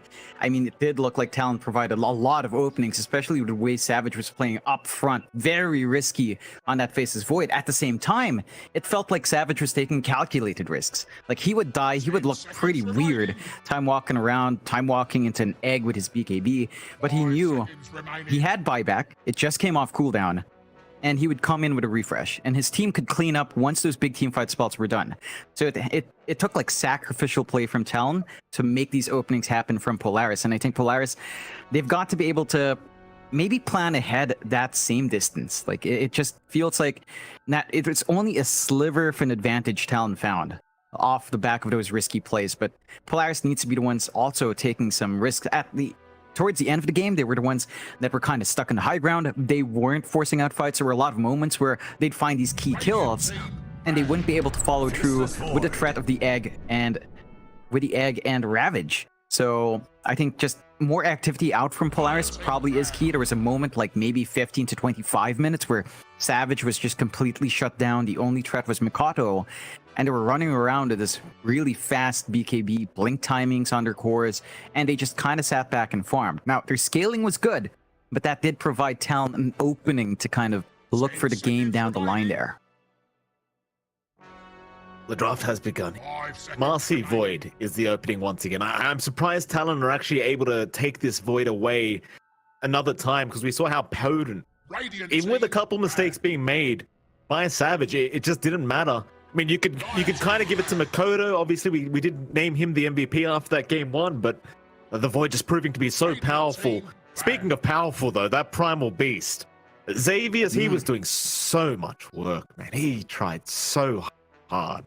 That rock throw into the Ravage and the Aegis Steel, that was just absolutely splendid to watch from Polaris Esports, but it just didn't prove to be enough. They'll follow up with the Lich as well here on Polaris's end. John, talk to me about the mentality of Polaris right now. After a game like that, 66 minutes, you end up losing game 1. Such a close affair. You can see the faces right now. I don't know if they look upset, but there's a little bit of, there's something in there. You know, you can't be happy after that game 1 for Polaris. What are you thinking? What's going through the minds of Polaris right now? I feel like, again, it goes back to AU. With him, not just as coach, but as a player, he's able to directly connect with him a lot better because he's in that game. He knows what just happened. He was there with him. So he can level them out a lot more. I think after a game like that for Polaris, you know, there's some games where you lose and you feel like absolutely terrible. There's some games where you lose and you're like, we did pretty damn well. Let's reset. We can do it in the next game. And I think that last game was one of those games for Polaris, where they're like, we did everything we could. We executed pretty damn well for most of that game. Just have a couple of issues to fix up. And that should motivate them. I think after a game like that, I feel like Polaris should be able to actually look at that, realize, all right, Talon actually made so many mistakes that we could have capitalized on. We just need to force them to do that again and realize those mistakes and close it out. And I'm sure the guiding voice of AU will kind of help them plan around that here. Let's see, Doom coming out as well, a hero we have not seen as of late, but obviously very potent in the current meta as well. The new Ags upgrade proving to be very, very effective against a hero like Void as well. You'd love having Doom. Force him to buy that Lincoln Sphere later on here on Savage. Doom coming out, quite a potent pick, I would argue, here from Polaris Esports, and a nice switch up for their draft, that's for sure. Again, though, you do have the option of running support Void. You know, that's still available to run if you do wish, if you want to flex it that way.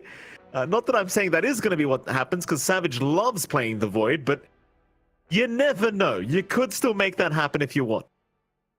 Yeah, it does feel like, and you've got answers for the Void once more, but Talon just doesn't seem to mind. In fact, it feels like they just prioritize the Void because it gets second phase banned. So they just kind of pick it up. They want to give Savage the hero he really excels on. I think, again, you look at Polaris and their opening back into the Primal Beast with a Lich. The Doom just makes it hellish for Savage once more. And we have seen some Dooms go for different builds. Like, we have seen Infernal Blade actually rise up in priority you can also just devour a nice mana burn creep, removing Savage's saving presence with a time walk. There's a lot of ways to play that lane for Polaris if they want, and there is still some flexibility on the Doom, as we have seen safe lane Doom come out here and there, although the off lane Doom does feel more popular now with a build up. So keen to see where they go from there. I like that they do respect ban this Mikado puck, because it, as you and I pointed out, Mikado just felt like the big factor that allowed Talon to actually take that game late. And he just played like a madman. He was picking off people, forcing these fights to be very spread out while the rest of his team gathered attention on themselves, and they had no hard hold. They have to respect ban that out. They also take out the Batrider themselves here on Polaris, and Talon do pick up the Dazzle. So that should be our Hyde hero. You do have good saves coming out onto the Void. Hyde did a pretty damn good job with the silences, and we didn't really see a Book of Shadows play, but kind of the same mindset now with the Dazzle. With the Shallow Grave, you should be able to enable Savage. In fact, a lot of your lineup feels like it's just there to help this Face's Void this time around. Marcy Sidekick's gonna help. You don't have that much damage going into the Chrono. Right now, you only have this Quap for Mikado, but you have a lot of ways of making Savage feel stronger and safer in that Chrono when it does come out. Absolutely. You certainly do. There's the Kunkka coming out now for Polaris, so a real big switch up coming out here. So the Kunkka very good against the Queen of Pain, not only during the laning stage, but having the X back against Quap and Void is always going to be very, very effective throughout this game, especially before they have those BKBs up, or even catching out heroes like the Marcy and the Dazzle going to be very effective there with the X up from the Kunkka. So I think that's a very, very strong pick coming out from Polaris Esports, and you'd have to agree, John, a lot of value for the Kunkka this game. Yeah, like the saving factor with the boat buff is big. X back to hold something mobile like the Morsi or the Quap is going to be really good as well. And that does give you a good lane match. We have seen Quap against Kunkka, and Lelouch has played a lot of mid Kunkka all the way back to his Adroit days. It's something he specializes in almost to the same extent that we know Yopaj does. And the Quap Kunkka lane is pretty Kunkka favorite. Quap doesn't have that much presence there. You can play with Shadow Strike. Tidebringer just kind of owns that lane. So I think they're setting themselves up for a better game here on Polaris. But just by slowing Mikado down, you do have a better time. Because the Batrider lane for Lelouch up against the puck wasn't quite a win. Mikado was finding more. This time around, Lelouch should have a better time. I go back to the point you made earlier as well, by the way, John. I mean, you pointed out AU having that kind of the presence to be able to just tell the team, like, calm down, it was a good game, let's reset and go for game number 2. And you see how stoic the man looks as well in that previous camera shot. Just does not look bothered. You almost wonder if the guy's breathing. He's just a statue, Jonathan. No feelings whatsoever from AU, just complete composure. Yeah, and that's what you want to see from your coach, from your captain. I mean, just allow them to reset, stay calm, figure out what you want to do. Surprised that they respect ban the Phoenix themselves. Seeing that possibility of Egg Chrono, Sunray in Chrono is pretty big. They are already assuming that KP will take the Marcy offlane, which is fair. We have seen KP play that hero since its debut in Captain's mode on the offlane. And that was when offlane Marcy felt like a little bit more of a waste. This time around, it feels a lot better, just because you have more impact with a rebound. So it allows you to focus on core items a lot faster than, say, diverging for this Blink and Aether Lens. And they will go with a Pangolier, so that should shift the Marcy now. That could be our KP here. There's some flex here. I mean, that could be a Mikado Pango, and KP takes something like the Quap offlane. So it's fairly open for them to kind of figure out whether or not they get a lot of value from the offlane Pango here. It could even be a Quap Pos 4 if you really want, right? Like, if you wanted the Pos 3 Marcy, Quap Pos 4 seems like a pretty strong lane. And like you said, like, Pango against Kunkka might be a bit better as well for Makoto. You already kind of pointed that out, so let's see. I mean, Talon, they do have a lot of flexibility with this draft. The only thing I think we can say for sure is it's probably going to be the position 1 Void again, unless we see the Pos 1 Marcy. Highly doubt any other team apart from T1 have been practicing that, though, to be fair, so highly doubt that. I think you just go the Pos 1 Void once again. But there is certainly a lot of flexibility with every other single lane. Meanwhile, though, Polaris, one more pickup to go. They need to carry on their end of things. Against the Void, against the Quap, against the Pango, is there something that comes to mind for you, John? Nothing that really strikes me as a very good pick. Like, they tried a Morphling last time, but it is open, and, you know, it's still not that bad of a Morphling game at all. So you could maybe opt for that. You've got the Pangolier to form into the Marcy for Morphling to turn into. You love to point out, gives you a lot more mobility. Sidekick on yourself is really nice. Wouldn't mind that too much for Natsumi. You could maybe opt for, I don't know, it's not the best Terrorblade game. It does feel like you have enough magic damage here on Talon to kind of take care of that. You could go for a more active core. You know how slow Talon wants to play, and they go with the Lone Druid. So we see the LD come out, and that has been also rising in popularity across different regions. It can be effective. We do see Mikado pick up the Pango. So the question is, yeah, KP takes the Marcy, Q will take the Quap, and we have seen Q play Quap, but that was all the way back to Motivate Trust days. So this is a bit of a throwback for him. Certainly is. Maybe, I don't know if they're overreacting here to the draft of Polaris. I mean, again, it was a very close game one, so I think Talon going to pay a lot of respect here to this Dire side. And yeah, I mean, it's interesting, John. They swap Force and Xavius as well. Xavius takes the Doom 4. Force plays the offlane Primal Beast here, which is... It's interesting because I felt like Force did such a great job in the 4 Primal Beast that you don't really need to have it as a core. The impact is felt from Force early on. From Xavius early on, but Xavius on the Doom, I don't know if I really like that because Doom as a support, sure, it still finds farm with Devour, but it feels like, you know, your Midas is going to be a little bit slower. That means your Blink BKB is slower. Your Refresh is going to be really later on. And the Ags might be a bit of a pipe dream. So I think taking that utility away from the Doom by demoting it to a 4 and giving Force priority, it doesn't feel necessary, but it does allow them to be a lot more aggressive from the Primal Beast with his earlier timing. So that might be what Polaris is gunning for. See how this one goes, Jonathan. Game number 2. I mean, game 1 was just so great to watch here between these two teams, going all the way to 66 minutes. Talon barely able to take it out. Polaris just not giving up throughout this upper bracket. This is, I must say, I mean, Polaris Esports, it's so good to see these guys like performing so well in the upper bracket. Even if they did drop that game 1, they've just been such an up and down team. But it seems like when it matters, they've really shown up. Let's just see if they can show up and force us to a game 3 here against Talon Esports, because you and I, that's what we want, John. We want game 3 to come out here between these two. Of course, I know people are waiting for the T1 match. We all know everyone's T1. It's coming. Don't you worry, guys. It is coming. In fact, I mean, this series might be more hype because, again, Makoto had some words about T1 before the qualifiers started, so I'm sure people would love to see Talon versus T1 if it ever came to it in the upper bracket. We'll wait and see. We'll wait and see if it happens. Before that, though, John, it's your turn. Predictions. Which team will win? I'm going to say Talon. And I know you guys have got something to say about that. Still, it's early smoke break. Maybe some action. No, not quite yet. Player with the first triple kill. I can't bet against Mikado, but I can't bet against Mikado. I still feel like Polaris will find that one, though. Player with the most D wards by 15. Which should lean towards Hyde. Although I feel like AU probably is actually a bit more disciplined on that. And player with the longest kill streak. Mikado had it last time. So I'm going to say Mikado again, although the Pango is not as slippery as the Puck. And we have seen Mikado kind of die a little bit more in the Pango, so maybe it doesn't happen, but those are my bets. Jonathan, we appreciate that. Well, I couldn't help but notice someone was asking earlier what the players were, shaking in their hands. Those are hand warmers, for anyone who's not aware. They aren't tea bags, they are hand warmers, so there you go. To warm up those hands before you do get into these games. Very, very important for these pro players. As Natsumi already getting very lucky with the route there onto KP, but cannot contest the boundary rune. Will have to back his Spirit Bear out.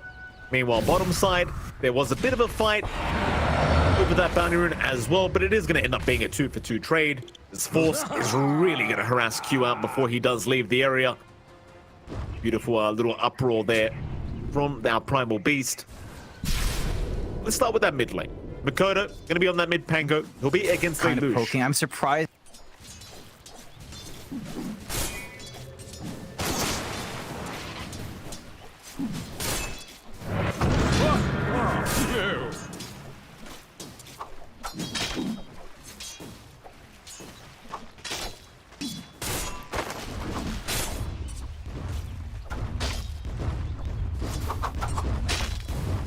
I'm going to have to take over here. I believe John is having some issues here, so we are going to move into the mid lane, which is going to be Makoto and Lelouch going at it here on the Pango versus Kunkka.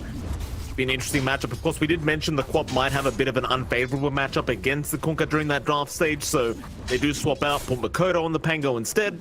So the Pango offering a lot of team fight as well, and just a lot better in terms of going up against the Kunkka. Just kind of able to abuse the shield crash and the swashbuckle to really be able to lane against Lelouch. Of course, let's have a look at the side lanes as well. Perhaps bottom lane, you're going to have Force there on the Primal Beast, along with his Doom Xavius playing the position 4. You're going to be on the position 4 Queen of Pain. 23 Savage is going to be playing that Pos 1 Void. It does seem like a rather strong lane for either side. I'd say it does look stronger for Talon on this end of things though as well. Xavius on the Pos 4 Doom. You kind of question how much he can get done unless he finds the right creep. But now he does actually pick up that healing creep, so that creep is always interesting because you have 100 heal on a 10-second cooldown for 60 mana. And in fact, it's more like 115 heal because of the heal amplification. So it can kind of save the day for Force, and you are seeing it in action. Just use it off cooldown every single time Force needs it. Keep him healthy, and maybe Q just won't have the impact he's looking for on the support Quap, because you just have constant heals flying in from Xavius. It kind of works as Force. You'll pop the Uproar. Bit of harassment on Savage, but the Time Walk is going to take all that damage away. We'll have a look at that final lane as well. You're going to have the top lane. Hyde on the Dazzle. Going to be there with KP on the position 3 Marcy. Against Natsumi on the Pos 1 Lone Druid. And AU, of course, on the position 5 Lich. The Lich Lone Druid lane usually pretty darn powerful, especially because you can abuse the Frost Shield with the Bear. As well as that, of course, Frost Blast also very, very strong. And you do see AU with some mangoes. Hello, Jonathan. Nice to see you back, sir. Just took a short break, did you? Yeah, classic Southeast Asian stuff for me this time around. Good to hear at least you were unaffected. How's the game been going? I missed out a lot. 3 minutes is a long time to miss out here. I mean, not much has happened, John. First blood hasn't been drawn. I was just discussing the top lane. If you'd like to have you put your 2 cents in here, John, I was just kind of explaining that Natsumi and AU might have a very good time at this top lane with the Lich and Lone Druid, but I suppose it goes the other way as well. Like with the Dazzle Master, you do have to be very careful. And they're doing a great job on Talon to actually cut off that early CS of Natsumi. Off to a bit of a slower start. There are some good combos on hand. Just Poison Touch plus Sidekick and Rebound, of course, is really good. And you can't actually underestimate literally anyone with Sidekick, especially at level 2, level 3. The bonus damage on Hyde chasing down with Poison Touch can whittle you down very quickly. So that is leading to that caution here. Like I think I heard you mention like a Frost Shield combination with Natsumi on the Bear. That can happen, but it puts your Bear at risk. And early levels of the Bear are pretty manageable for the side of Talon. So you don't want to run that risk of bleeding gold over here. Certainly not. Back at that mid lane for a moment, Makoto. He's having a very good time in terms of CS, but now the X is out into the torrent onto Makoto, but Hyde has rotated. Was around the mid-river area to secure the water rune. Let's make sure Makoto can't really get jumped too hard. Gonna give the water rune over to Makoto as well, so he does get those 2 bottle charges up. And it does seem like the lane switch up from Talon has worked out, John. Like instead of having that mid-quap, the mid-Pango is certainly doing a pretty damn good job against Lelouch's Kunkka, which you would have assumed would have been more lane dominant, but against the Pango, not so much. Yeah, there's more play from Makoto. He's keeping up in CS. He's managing to trade fairly well. And overall, you're pretty happy. You're not giving any opportunities for Lelouch to find that kill opportunity in the Torrents. And Tidebringer is still a big threat, but Shield Crash does allow you to play a lot better. And you can trade with the Swash a little bit more. So lots of back and forth there. I think the side of Polaris and Talon kind of expect that slower start, although Savage. Hey, Onslaught is there onto Q, but he can also blink away. So one strength of this bottom lane for Talon is they do have great ways of getting away from that Primal Beast, which is probably why you see Hyde at the top lane with his Marcy instead. Q a way to get out on this Quap, not allowing Force to completely dominate this lane. Yeah, now that is what you're getting out here. Like, aggression from Polaris is being cut off. Savage is farming decently, although he is starting to have the same issues Natsumi is. Not quite the freest time in lane. And this time around, Natsumi's gonna have a really good time in the jungle. That is where Lone Druid can shine. Doesn't take too long to farm. Once you reach that 10 to 12 minute mark and you dip into the jungle, you will have a lot to clear out that you're not going to be able to quite match here on Savage, so that is a concern to have. You already have Xavius taking some early activity, going into the jungle, getting some creeps up for himself, does steal out the Crit Wolf, and is already showing mid. Doesn't have anything like the Infernal Blade to help set up, but they might have enough damage on hand. Thing is, Rolling Thunder is up already for Mikado. Killing him off is just tougher. With your control, it's not quite there. Oh, absolutely. You're not going to be able to abuse the siege creep timing, that's for sure, and it is already gone. Makoto does take care of it. For the dead. Mind you, Hyde, he also ends up denying off the regen rune against Lelouch, and that's going to probably put a halt to any kind of mid push as well. You can't really get too aggressive now as Polaris. Their way out, and first blood is yet to be drawn from either side. Both sides just very conservative play during this laning stage so far. There is a group up top side here from the side of Talon, but it seems like they're just hanging around together, making sure they can clear out these stacks that were made from Makoto. Tango. Decent at farming these stacks, but does need a little bit of help to just tank through it all, and Hyde will assist in that. Yeah. Good amount of gold injection coming out from Makoto. It's still a bit behind Lelouch in terms of overall net worth, and the Kunkka just doing it a little bit faster, of course, with max out Tidebringer. But again, rather even game. Gold lead is just kind of bouncing around. Everyone's kind of had mirror situations come out, like both Savage and Natsumi are a little bit slower off. KP and Force are having better times. Just managing to get into that point where the build-up is there. The kill threats can start to appear. I feel like you're at the point where you should be able to show up. Force will go down mid. Yeah, this could be a big one. Boat has been thrown out. It's just a defensive boat for the run, but Makoto, he's got a perfect angle for the Rolling Thunder. Still the low ground pushback is there onto Lelouch. He will survive a little bit longer. Makoto, he'll keep the chase going, and Lelouch eventually is going to drop First Blood to go the way of Hyde as Savage even shows up in the mid lane and does find Xavius. A super early rotation from Talon on the Pos 1 Void. There's 4 heroes in this mid lane from Talon. They haven't got a siege creep. I doubt they can push.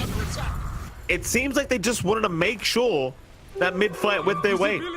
And pays off. That is some time where Savage isn't farming, so you are having a better time on Natsumi, but even then, the AoE gold kind of compensates. Natsumi's still trucking a little bit behind. He is still working onto the Mask of Madness for his bear. Phase boot's almost done. He will TP away from that lane. He understands that not sustainable anymore. Should play bot. Has a push opportunity here with Force. Talon, for their part, can also look to kind of trade top. The sidekick on Void again is pretty damn strong, but they are hunting here. Yeah, AU gets caught out. Makoto, so much damage off with one swashbuckle, and KP was there to follow up on the Marcy. So the Pos 5 Lich is set to drop. Savage, he does get started on the top tier 1 tower in the meantime, and of course, the bottom tier 1 is going to be forced in by Natsumi. Q, the only one there to try and defend the bottom tier 1, but against the Spirit Bear, really can't do too much. Meanwhile, Force unable to grab him with the Pulverize. Not going to be able to lock down the Queen of Pain. And it is going to be a direct tier 1 for tier 1 trade anyway, so yeah, Lone Draw, generally one of the heroes that pushes very quick, but for now, it's just going to be a very even trade as mid lane. Xavius going to get knocked down to the low ground once again by Makoto. KB is there to back him up, however, so Xavius still in a spot of bother and the toss back right into the Rolling Thunder. That's teamwork if I've ever seen it. Lelouch still is around with the boat. Makoto, he's going to cop the whole thing. He does get a shield crash, but it is not going to make the difference. Force holds him down with the Pulverize, and they do take out the mid-Panga. And it's a good trade to take. You trade your support for the core of Talon. Mikado maybe just getting a little bit too far forward. Didn't manage to swash away in time. Good chain stuns coming out from Polaris' end. And that's some of the aggression we need to see from them. That's their first kill of the game. With how low their cooldowns are, wouldn't be surprised if they start lining up around that in no time here and start buying out space that Natsumi will need. Now, Xavius also has his level 6 up.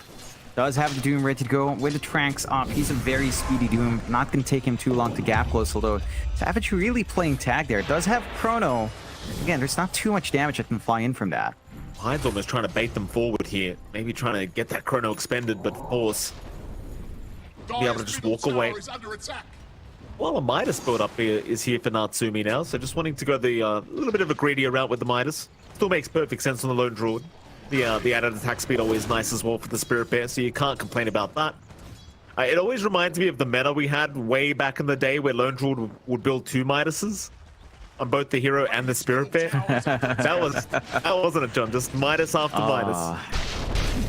Yeah, that's disgusting. Just play Arc Warden if you want double Midas, you madman. You know, that's a hero Mike loves to see. No, I don't, John. Savage is going to get X'd up. Torrent is there. Savage, he does pop the Chrono. He's caught 2, but it's a defensive Chrono. He just wants to get out of this. Hyde, he looks like he will tank the gank for the team. Chrono expended. It is still a bit more value for Polaris, but I think Talon will be okay with Savage just walking away from that. Yeah, they're fine. They knew that if they don't pop the Chrono, Doom is going to come out and Savage is just straight up dead. So you have to just expend that spell, back off, keep farming. Talon are a bit more fond of the slower games, and I do appreciate that Polaris understands that. And you mentioned this greed out from Natsumi. If he isn't ganked up, then this greed will pay off. He already farms a lot better, a little bit lower risk as well, putting the bear in front instead. As long as the bear doesn't die with Midas on cooldown, yeah, you're pretty set here. Lelouch X's himself back. He's going to be okay.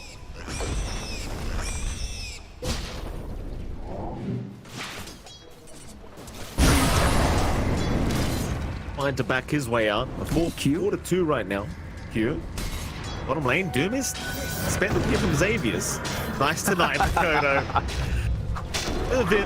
Rolling Thunder's up as well if they want to expend it. Instead, KP's just going to move in and help out and suppose we'll get the job done. So that'll be Doom expended and they really get nothing for it. Yeah, that's kind of funny too, because Chrono went out to stop the Doom. Xavier feels like he needs to make a play. Goes for the solo Doom on the Quap and still gets denied off. So you kind of neutralize each other's bigger ults. In fact, it's a little bit better for Talon because the Chronosphere is off cooldown a bit sooner. So there's not much of a threat on Savage. They're looking down mid here though. Going in, KP, he's going to cop it. Force, he'll try to onslaught into Hyde. Does pick up the Dazzle, allowing no shallow graves to come out. So Polaris able to set up for a tier 1 mid tower, but Makoto is going to move in with the Rolling Thunder onto the Kunkka. Lelouch, he'll be locked down for a while, but where's the follow-up damage? Savage, he got rooted up. KP trying to help with the dispose, and now the Sonic Wave. It's going to buy some time at the X-Back. Savage is still going to drop. Polaris would not allow him to run this time. The Force will charge forward. He finds KP, and they even got Makoto from Polaris. Great coordination from this Dire side. They're lining up that aggression. They know they've got a lot of spells on fairly low cooldowns that they can just constantly force out. And this is where Talon's draft kind of bites them. They just don't have damage. They're gonna need farm.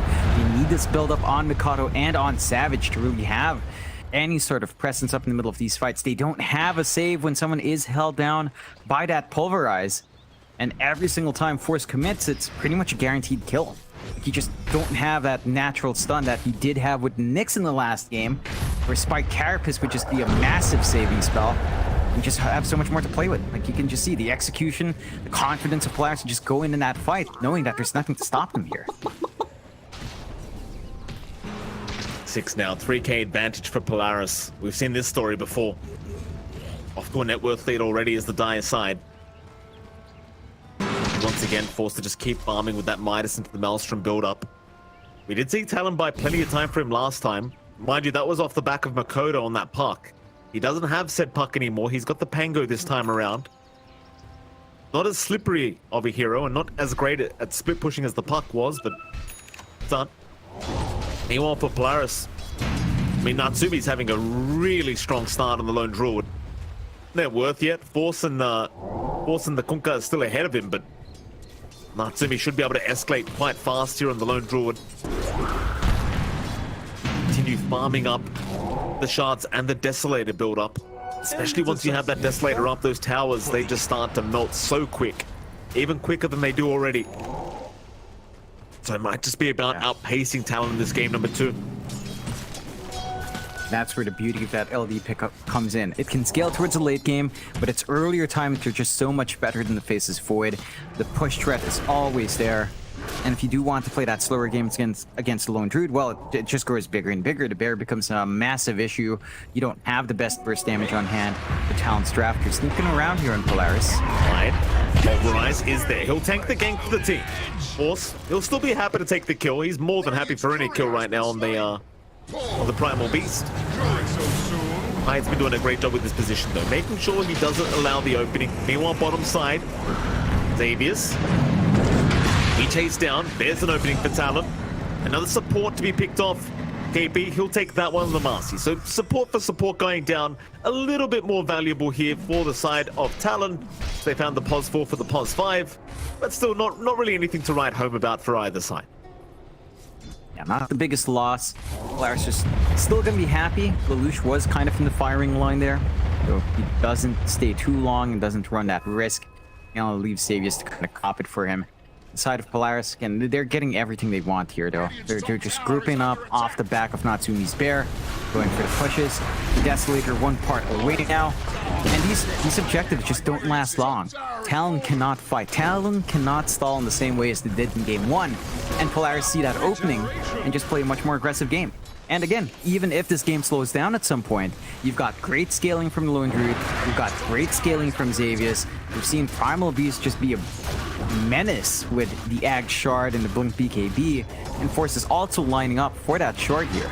So you have a lot of options. They're taking towers fast here, John. That top tier 2, look at the HP pool of it. Natsumi, it's one thing as well, like you can always split push with this Lone Druid, and now Doom out, KP.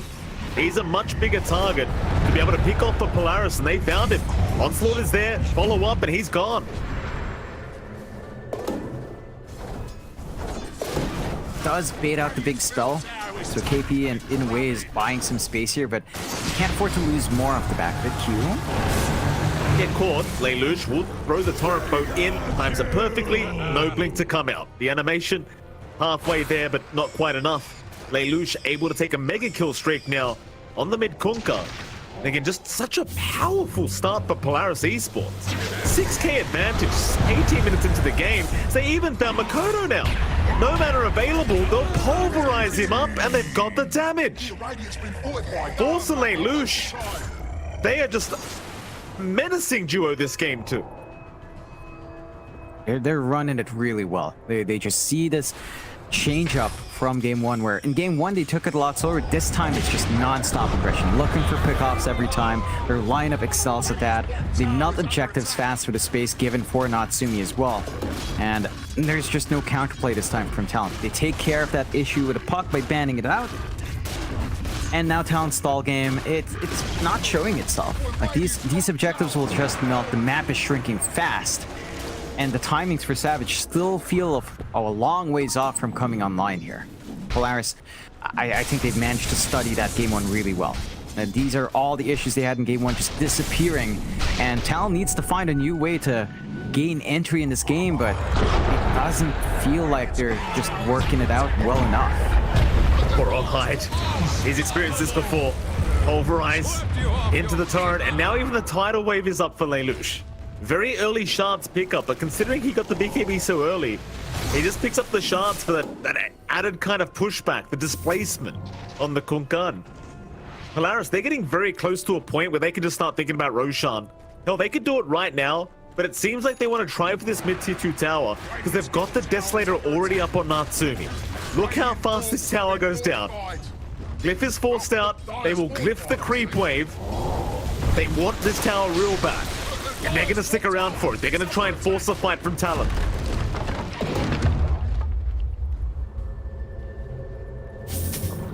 Just a couple of right clicks, already down to 774 HP. Going for a bit of a reset and falls back.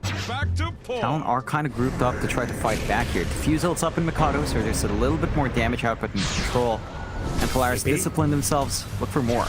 Yeah, Doom out again, KB. Trying to split push and buy that space you mentioned, John, but is going to die another time here to Xavius. And now Roshan, it can get started. They feel very confident without the POS 3 Marcy being up. The Natsumi moves right into the Roshan pit. And Talon, I don't think they'll even think about trying to force this fight. Hell, they might not even know what's happening. They have no way of sneaking up as well. They take control of the bot jungle instead. Not the fastest Rosh in the world, but you do have good wards to protect here on Polaris' end. That's going to be a nice Aegis to enable that high ground, enable themselves to clear out those last outer towers here from the side of Talon. Talon, they just have to play it slow. They have to wait for these BKBs to be up. At least with the BKBs, the only threat will be Doom for quite a while. So you will have more play coming out for Mikado, for KP, and Polaris will have to kind of make that choice on Xavius, but he's been pretty on point finding solo pickoffs anyway. So if Talon don't play around these BKB timings, that just kind of falls flat. And just these outer towers, definitely gonna melt with the Aegis up.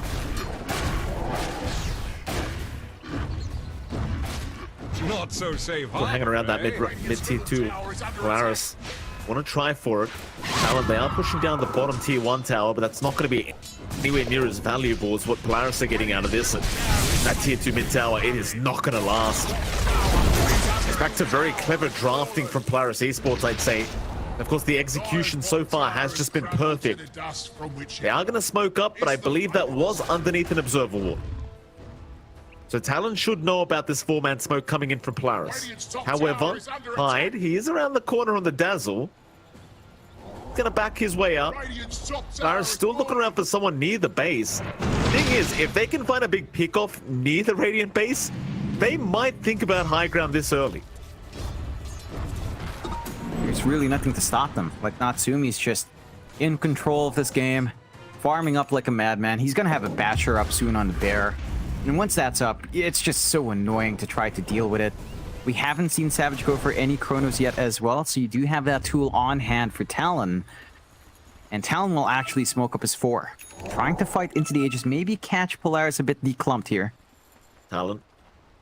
Man, smoke up. Polaris Esports, they are still clumped up once again. They're playing this very smart, just sticking as a team, understanding how powerful they are right now. They know that Talon can't really get a team fight going their way. AU, he's going to break the smoke. They'll try to roll in on the Lich, but his team is right behind him. Do they let the Lich die for free?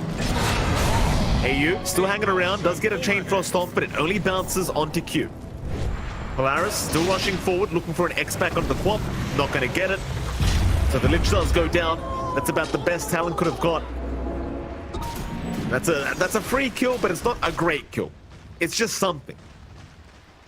Yeah, it doesn't really impact the siege that comes out here from Polaris. Do you still have a Chrono ready on Savage? I'm not sure if he's even going to show up for this fight. BKB is up. They're just on the high ground, John. Look at this.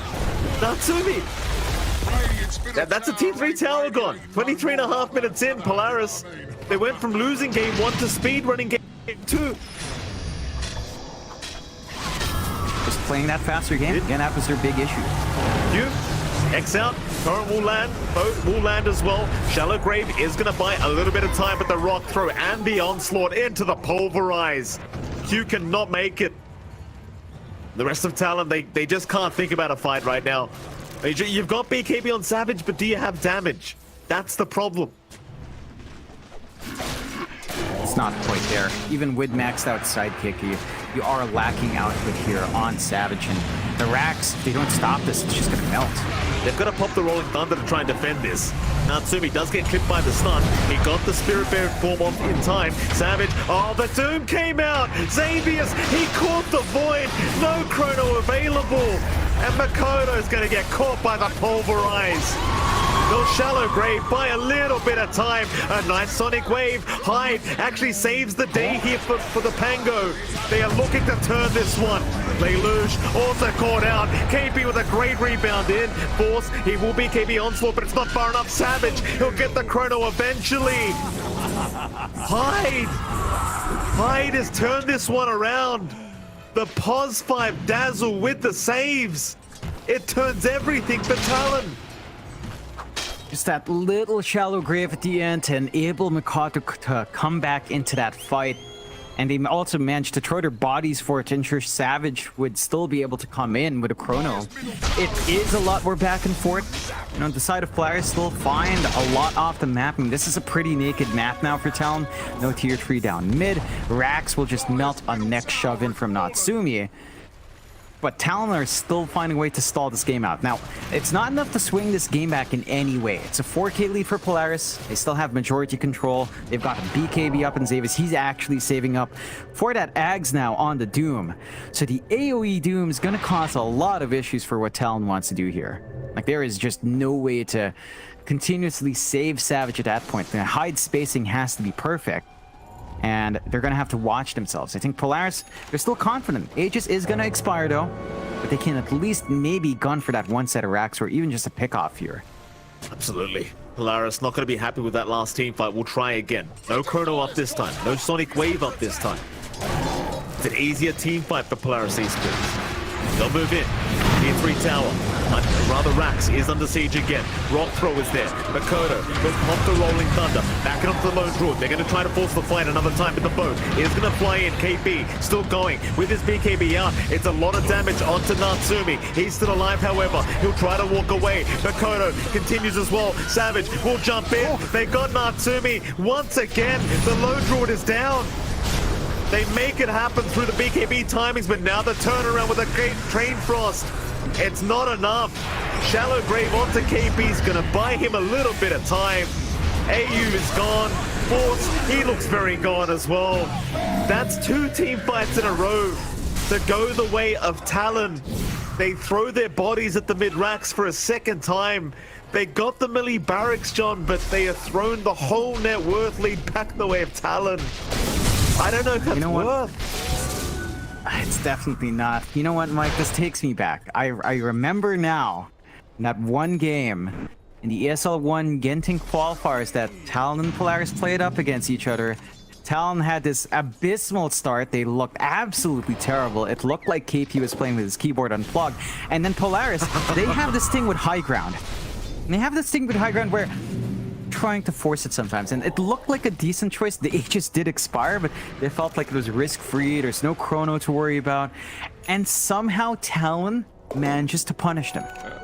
And I just get flashbacks back to Genting, because that was the kind of game where you just feel defeated. Hopefully for Polaris, you know, that's just something. This is something they can just brush off. You know, like water off a duck's back, right? Is that the word? It's something like that.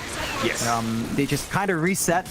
They still have this good start, but you've given Talon the way back in almost. You know, Savage isn't that far behind from Natsumi. We're reaching a point where the Void's going to be protected. He's going to work towards the Linkens. That Ags we talked about on Xavius, it's a support Doom. It's going to take more time. He doesn't have a Midas. So then, theoretically, Polaris might want to stall the game out, but then you're stalling the game out up against Savage's Void, which is always a risk. This is Savage's most comfy hero, right up there with a Morphling. So is that really something you want to kind of poke out? Because that is something they tried in the last game, and it gets so difficult. Yeah, you do have scaling with Doom. You do have scaling with the utility on your Konka, especially as BKBs fade. There's still this really good blink timing coming out for Force. But boy, does it get scary. They've got to find hide in these fights. If they don't, the saves buys just enough time for Talon to kind of turn back in. Hyde might need a back massage after this one, Jonathan. His back must be sore. Oh, Jesus Christ, he's kept his team in the game twice in a row now. So Polaris, they are 3k ahead in terms of net worth. They still have the advantage. Their Lone Druid is still the biggest net worth and the biggest hero on the map. Problem is, Savage is only 700 gold behind. It's literally the same story as game number 1. There's your smoker. 4-man smoke here from Talon. They'll go through the Radiant Triangle into the Dire Jungle. Mind you, there's a side device up now on Lelouch. They don't know about this. It has not been revealed. Could be a bad time to smoke here for Talon. They won't find the opening they wanted anyway. And now a 5-man smoke. Here we go again. Polaris, they aren't done bagging their heads against the wall, John. They're gonna go again. Through the mid lane. Makoto, he might be the one to break the smoke. Force might see him. Makoto sees them first. Onslaught is there. Force, it's a bit too short. AU gets the gaze off with a great ward on the high ground into the rock throw. Now the chain frost. They've locked down the void. Pulverize is there. Sonic wave out. Savage. He pops his BKB. He's still fine, and Xavius is gone. Now the Chrono. He's got 2 targets, or rather just the Bear and the Primal Beast, but he'll go on to Force. Onslaught away. Force right into the loving arms of Makoto. Will get stunned up. Now they've got the Conquer. That's Lelouch gone. Oh my god. Not again. They have done it a third time. It's Hyde. He saves Mikado again. He's just there with the grave, there with the flash healing from the good juju and Shadow Wave, and it's just enough every time for him to get off the BKB and roll back in. Polaris. This, I can't say they're out of it. Because frankly, Talon has no objectives to take. Roshan, in half a minute, respawn is going to be up, and you didn't expand Doom on Xavier. So there is still play here. No Chrono on Savage for the next fight. You have an opening on Polaris, but you have got to be careful about this kind of fight. AU drops a good ward on the high ground. And they feel like they've got this initiation. They break off the roll from Mikado. They jump in and commit, but that gave Savage free reign to jump in and out himself. And it's still not Mikado you have to catch. They've been catching Hyde before. They need to do that again. If this Dazzle stays alive, the game is just so difficult. And mind you, this is Hyde without something like the Aether Lens too. AU, he gets through a D-ward. He's caught out. Xavier's trying to jump in. They've got the lone druid, Natsumi. He was locked down by Makoto. Still is. In there goes Xavier's. He is gone. On the Doom, onto Force, on the Kunkka. Everyone is melting. Oh, Roshan's available as well. Polaris, what have you done? What have you done? Oh, no, I mean, that's rough. Like, you couldn't get the Doom off on Xavius. He got silenced up in the middle of that fight as well. And now with an Aegis coming out here, likely for Savage, with a free shard to come out as well. Game's just difficult. Like, this mid set of racks, this opening on the tier trees, it just felt like Polaris should have found more. But they haven't. They bashed their heads against that wall twice over. They forced the team fights out. Suddenly a 7k lead out for Talon. Polaris, their high ground can be nice with the Kunkka. We need to see the Doom commitment from Xavius. He's almost at the Ags. He just needs a little bit more. Look at the graph. Oh god. I mean, if you lose this game too as Polaris, you're gonna look back at that. You're not gonna be happy. That is. There's no other way to put it. If you lose this game, that is a throw. I mean, that is. It's. I don't want to be rude, John. I don't want to be rude. But that was not how to do it. That's for sure. No, I mean, by the graph, that is definitely. See that netward swing? Yeah. Again, this takes me back to that Genting game, Mikey, where I think it was with Otomo, and it was almost like this, except it felt even more impossible for Talon. Like, those circumstances were a lot worse. And I think Polaris still has what it takes. They've got to be able to do something. Like, this Ags on Xavius, 1k gold away. He can't die now. Kono. Knows someone's down south. Xavius, can he get away? Oh, he can. Kodo needed to press a bit more on that gas pedal. Not able to get there in time.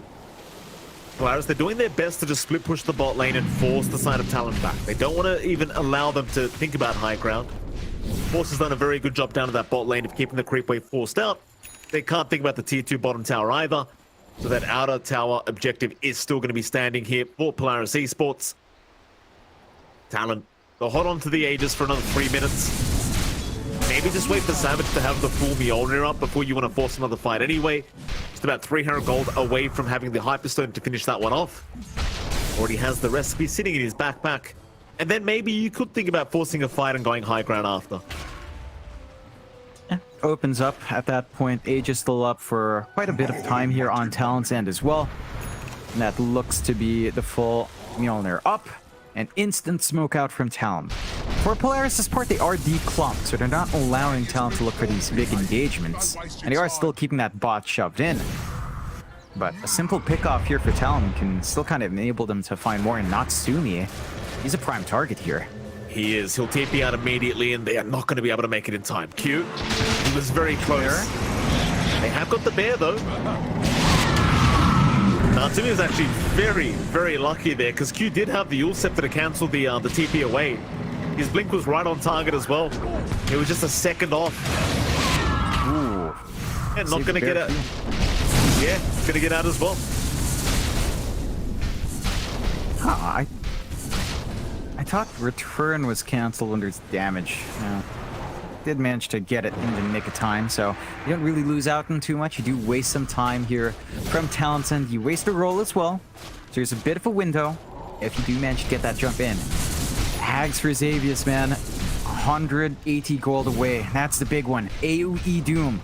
That could be the beginning of the return for Polaris here once that's up. Certainly could be. It's a great axe build up here from Xavius. If he can get it in time, he'd love it right now. 115 gold for it. Nice tidal wave, Lelouch into the Scythe of Vice. No backup though. Savage, he's fine. There's that axe you talked about. It is now available. Sun is out. Root is there. They've got Savage locked down, but there's your Shallow Grave. Hide, he's not going to allow it. You have to find this Dazzle. Savage, again, you're going to avoid the stun this time. Makoto, he'll go for the Rolling Thunder. Connecting on two. They found the Kunkka. They've got the Kunkka locked down. Lelouch, he's in trouble. AU, he gets caught out as well. He couldn't help out. They'll have to buy back. They'll have to buy back and try to defend. The Doom does not have buyback available though. The Doom is up. The axe is up. But they don't have the buyback gold to bring him back into this game. So Talon, they can just keep going. Into the mid-racks. No chrono, but who the hell cares? You've still got the Aegis. Savage making it very hard to even get close. Do they think about the top racks? It seems like they may. This is risky. Aegis doesn't have too long left, and respawns are coming out soon for Xavius. AoE Doom, still pretty scary. Certainly is. Assuming you get it off. KB will find a Spirit Bear. Rock Throw again. Savage being very, very nasty with that time dilation. And the reverse Time Walk. It's just very hard to keep up with the man. Lelouch is the only one that can really catch him out with the X or the Scythe of Vice. Hasn't had the greatest of opportunity doing so though. And so that'll be one racks down in the mid lane. Tier 3 towers still standing on the side lanes as well.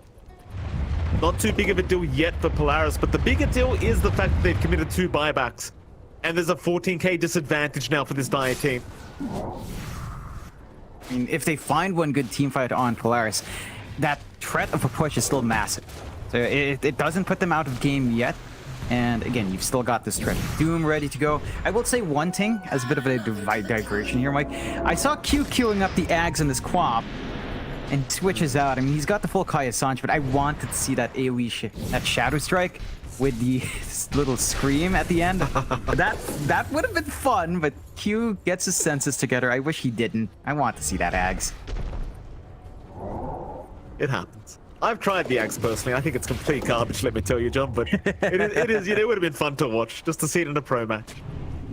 Q's going to be sensible, though. He won't pick it up for now. 5-man smoke is here, though. Talon. Grouped up through the mid lane. Polaris, they'll hang around their Dire triangle. They've got vision around this area, so this is the best chance they possibly have of fighting apart from their own high ground. Talon are slowly making their way over to that triangle. Polaris are waiting right underneath their own vision. Torrent is there. Throw is out as well. There's your Doom out. Xavius, he casts it on himself. Sonic Wave will push him away, however. Now Savage, he gets caught out. Shallow Grave though hide. Again gonna save the day, but can they save him through this Shallow Grave? The game's gonna hold him down. Savage is gone. That's a great start. Polaris, they'll keep trying, but Makoto, he's doing so much damage on the Pango. As KB gets caught behind, it's gonna save him again. Natsumi, he has been left behind on the bear, and he is taken down. KP, he'll pick up a double. They're thinking about going high ground once again, even without the Void. Who cares? It's 4 versus 1. How do you defend as Polaris? You've got no buybacks. You can't. The one saving grace is that Megas aren't available with the tier 2 still standing bot. The one issue right now is even if you clear them all out, like, it's basically a core with his build-up. Even just jumping for solo here. Force, yeah, I mean, he's trying to get Q, but even Q's too tanky now. Force, he is buying time to protect that top racks, but it's already gone.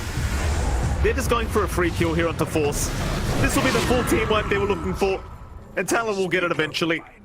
At the very least, Force does have buyback, but he doesn't need to commit it yet. There is a tier 2 tower standing down that bot lane, so Talon cannot go for mega creeps. But they are 2 racks ahead and now 20k net worth lead ahead. And I don't mean to make matters worse for Polaris, John, but that was a team fight lost with the Void down. We did not see a Chrono. Yeah, I mean, that was probably the ideal circumstance, right? They get a Doom off, maybe that pushback kind of hurts them a little bit with the tidal wave and with all the spells they have changing the movement. But in the end, they get to hold on to that one hero. Again, the issue here is Talon doesn't have just 3 cores, they have basically 4. Q is just basically a semi-carry. Like Kai Sanj, the output of the squad is huge, and Q has free reign to just jump in and out. He's going towards that Ags this time, Mikey, and I hope he manages to find the gold for it. Roshan up once more. Polaris, they don't have vision in the pit. They've not been able to go near the area anytime recently. Talon are going to have another secondary life and a free Ags upgrade here as well. Why not? That'll be for Savage, I think, but you could try to steal it if you want. Aww. Oh, Hyde? No way. Oh, he gives it to Hyde. No, you know, I like that from Savage, because Hyde's carried this game for them. Those couple team fights where Polaris were in the lead, pushing high ground, those shallow graves from Hyde over and over again, is the only reason Talon's still in this game. So Hyde, he gets a free axe blessing this time. He deserves it. I mean, he can refresh their beat.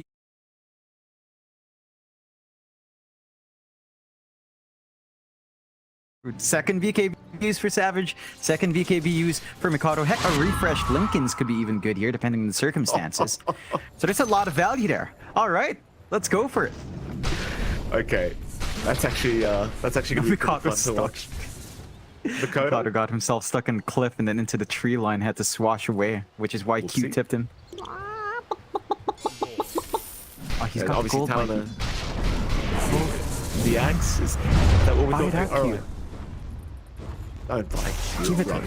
Don't buy. No, don't listen to Mike. Follow your heart, Q. You know better. Buy Wind Waker or something, Q. Irresponsible. Savage. Tier 2 bottom tower is not going to last. Natsumi is split pushing the bot lane. They do have a creep wave still down in that bot lane, so they could try and protect this creep wave through a Diaglyph if they wish. Savage, throwing it up, stunned up, tidal wave, Scythe of Vice. Damage is there. Natsumi trying to pump it out as Force. Gonna miss the onslaught, and now the Chrono in the backside. Natsumi, he's caught. He did not get the bear form off in time. He is gonna die, but he has buyback. He'll commit immediately as now the Doom is out. Xavius with the Chain Frost, slowing down Makoto, who's underneath tier 4 towers for some reason. We'll buy back. Here we go again. The Doom's still going. Savage now in trouble. Has the Aegis. We'll have to expend it. That's the first time. Meanwhile, KB will rush in as the Marcy, but cannot hold down the Doom. Can you keep fighting without the with the Xavius? That's the question. Talon, they don't seem to think they can. Boy. Just going to be able to clear out the last set of racks. One more up top with just the range. Polaris, without the Doom, this team fight feels awkward. Yeah, and they go again. Lelouch is gone. No buyback. Refresh on the Chrono. Savage doesn't even need it. GT is called. Polaris Esports. Oh, they were so close. They were so close to getting a game 3 as Savage. Fountain diving. Why the hell not? Celebration Fountain dive. They'll be able to get the 2-0 victory here against Polaris Esports. Hyde's the MVP. I'm going to say it right now. Hyde put the team on.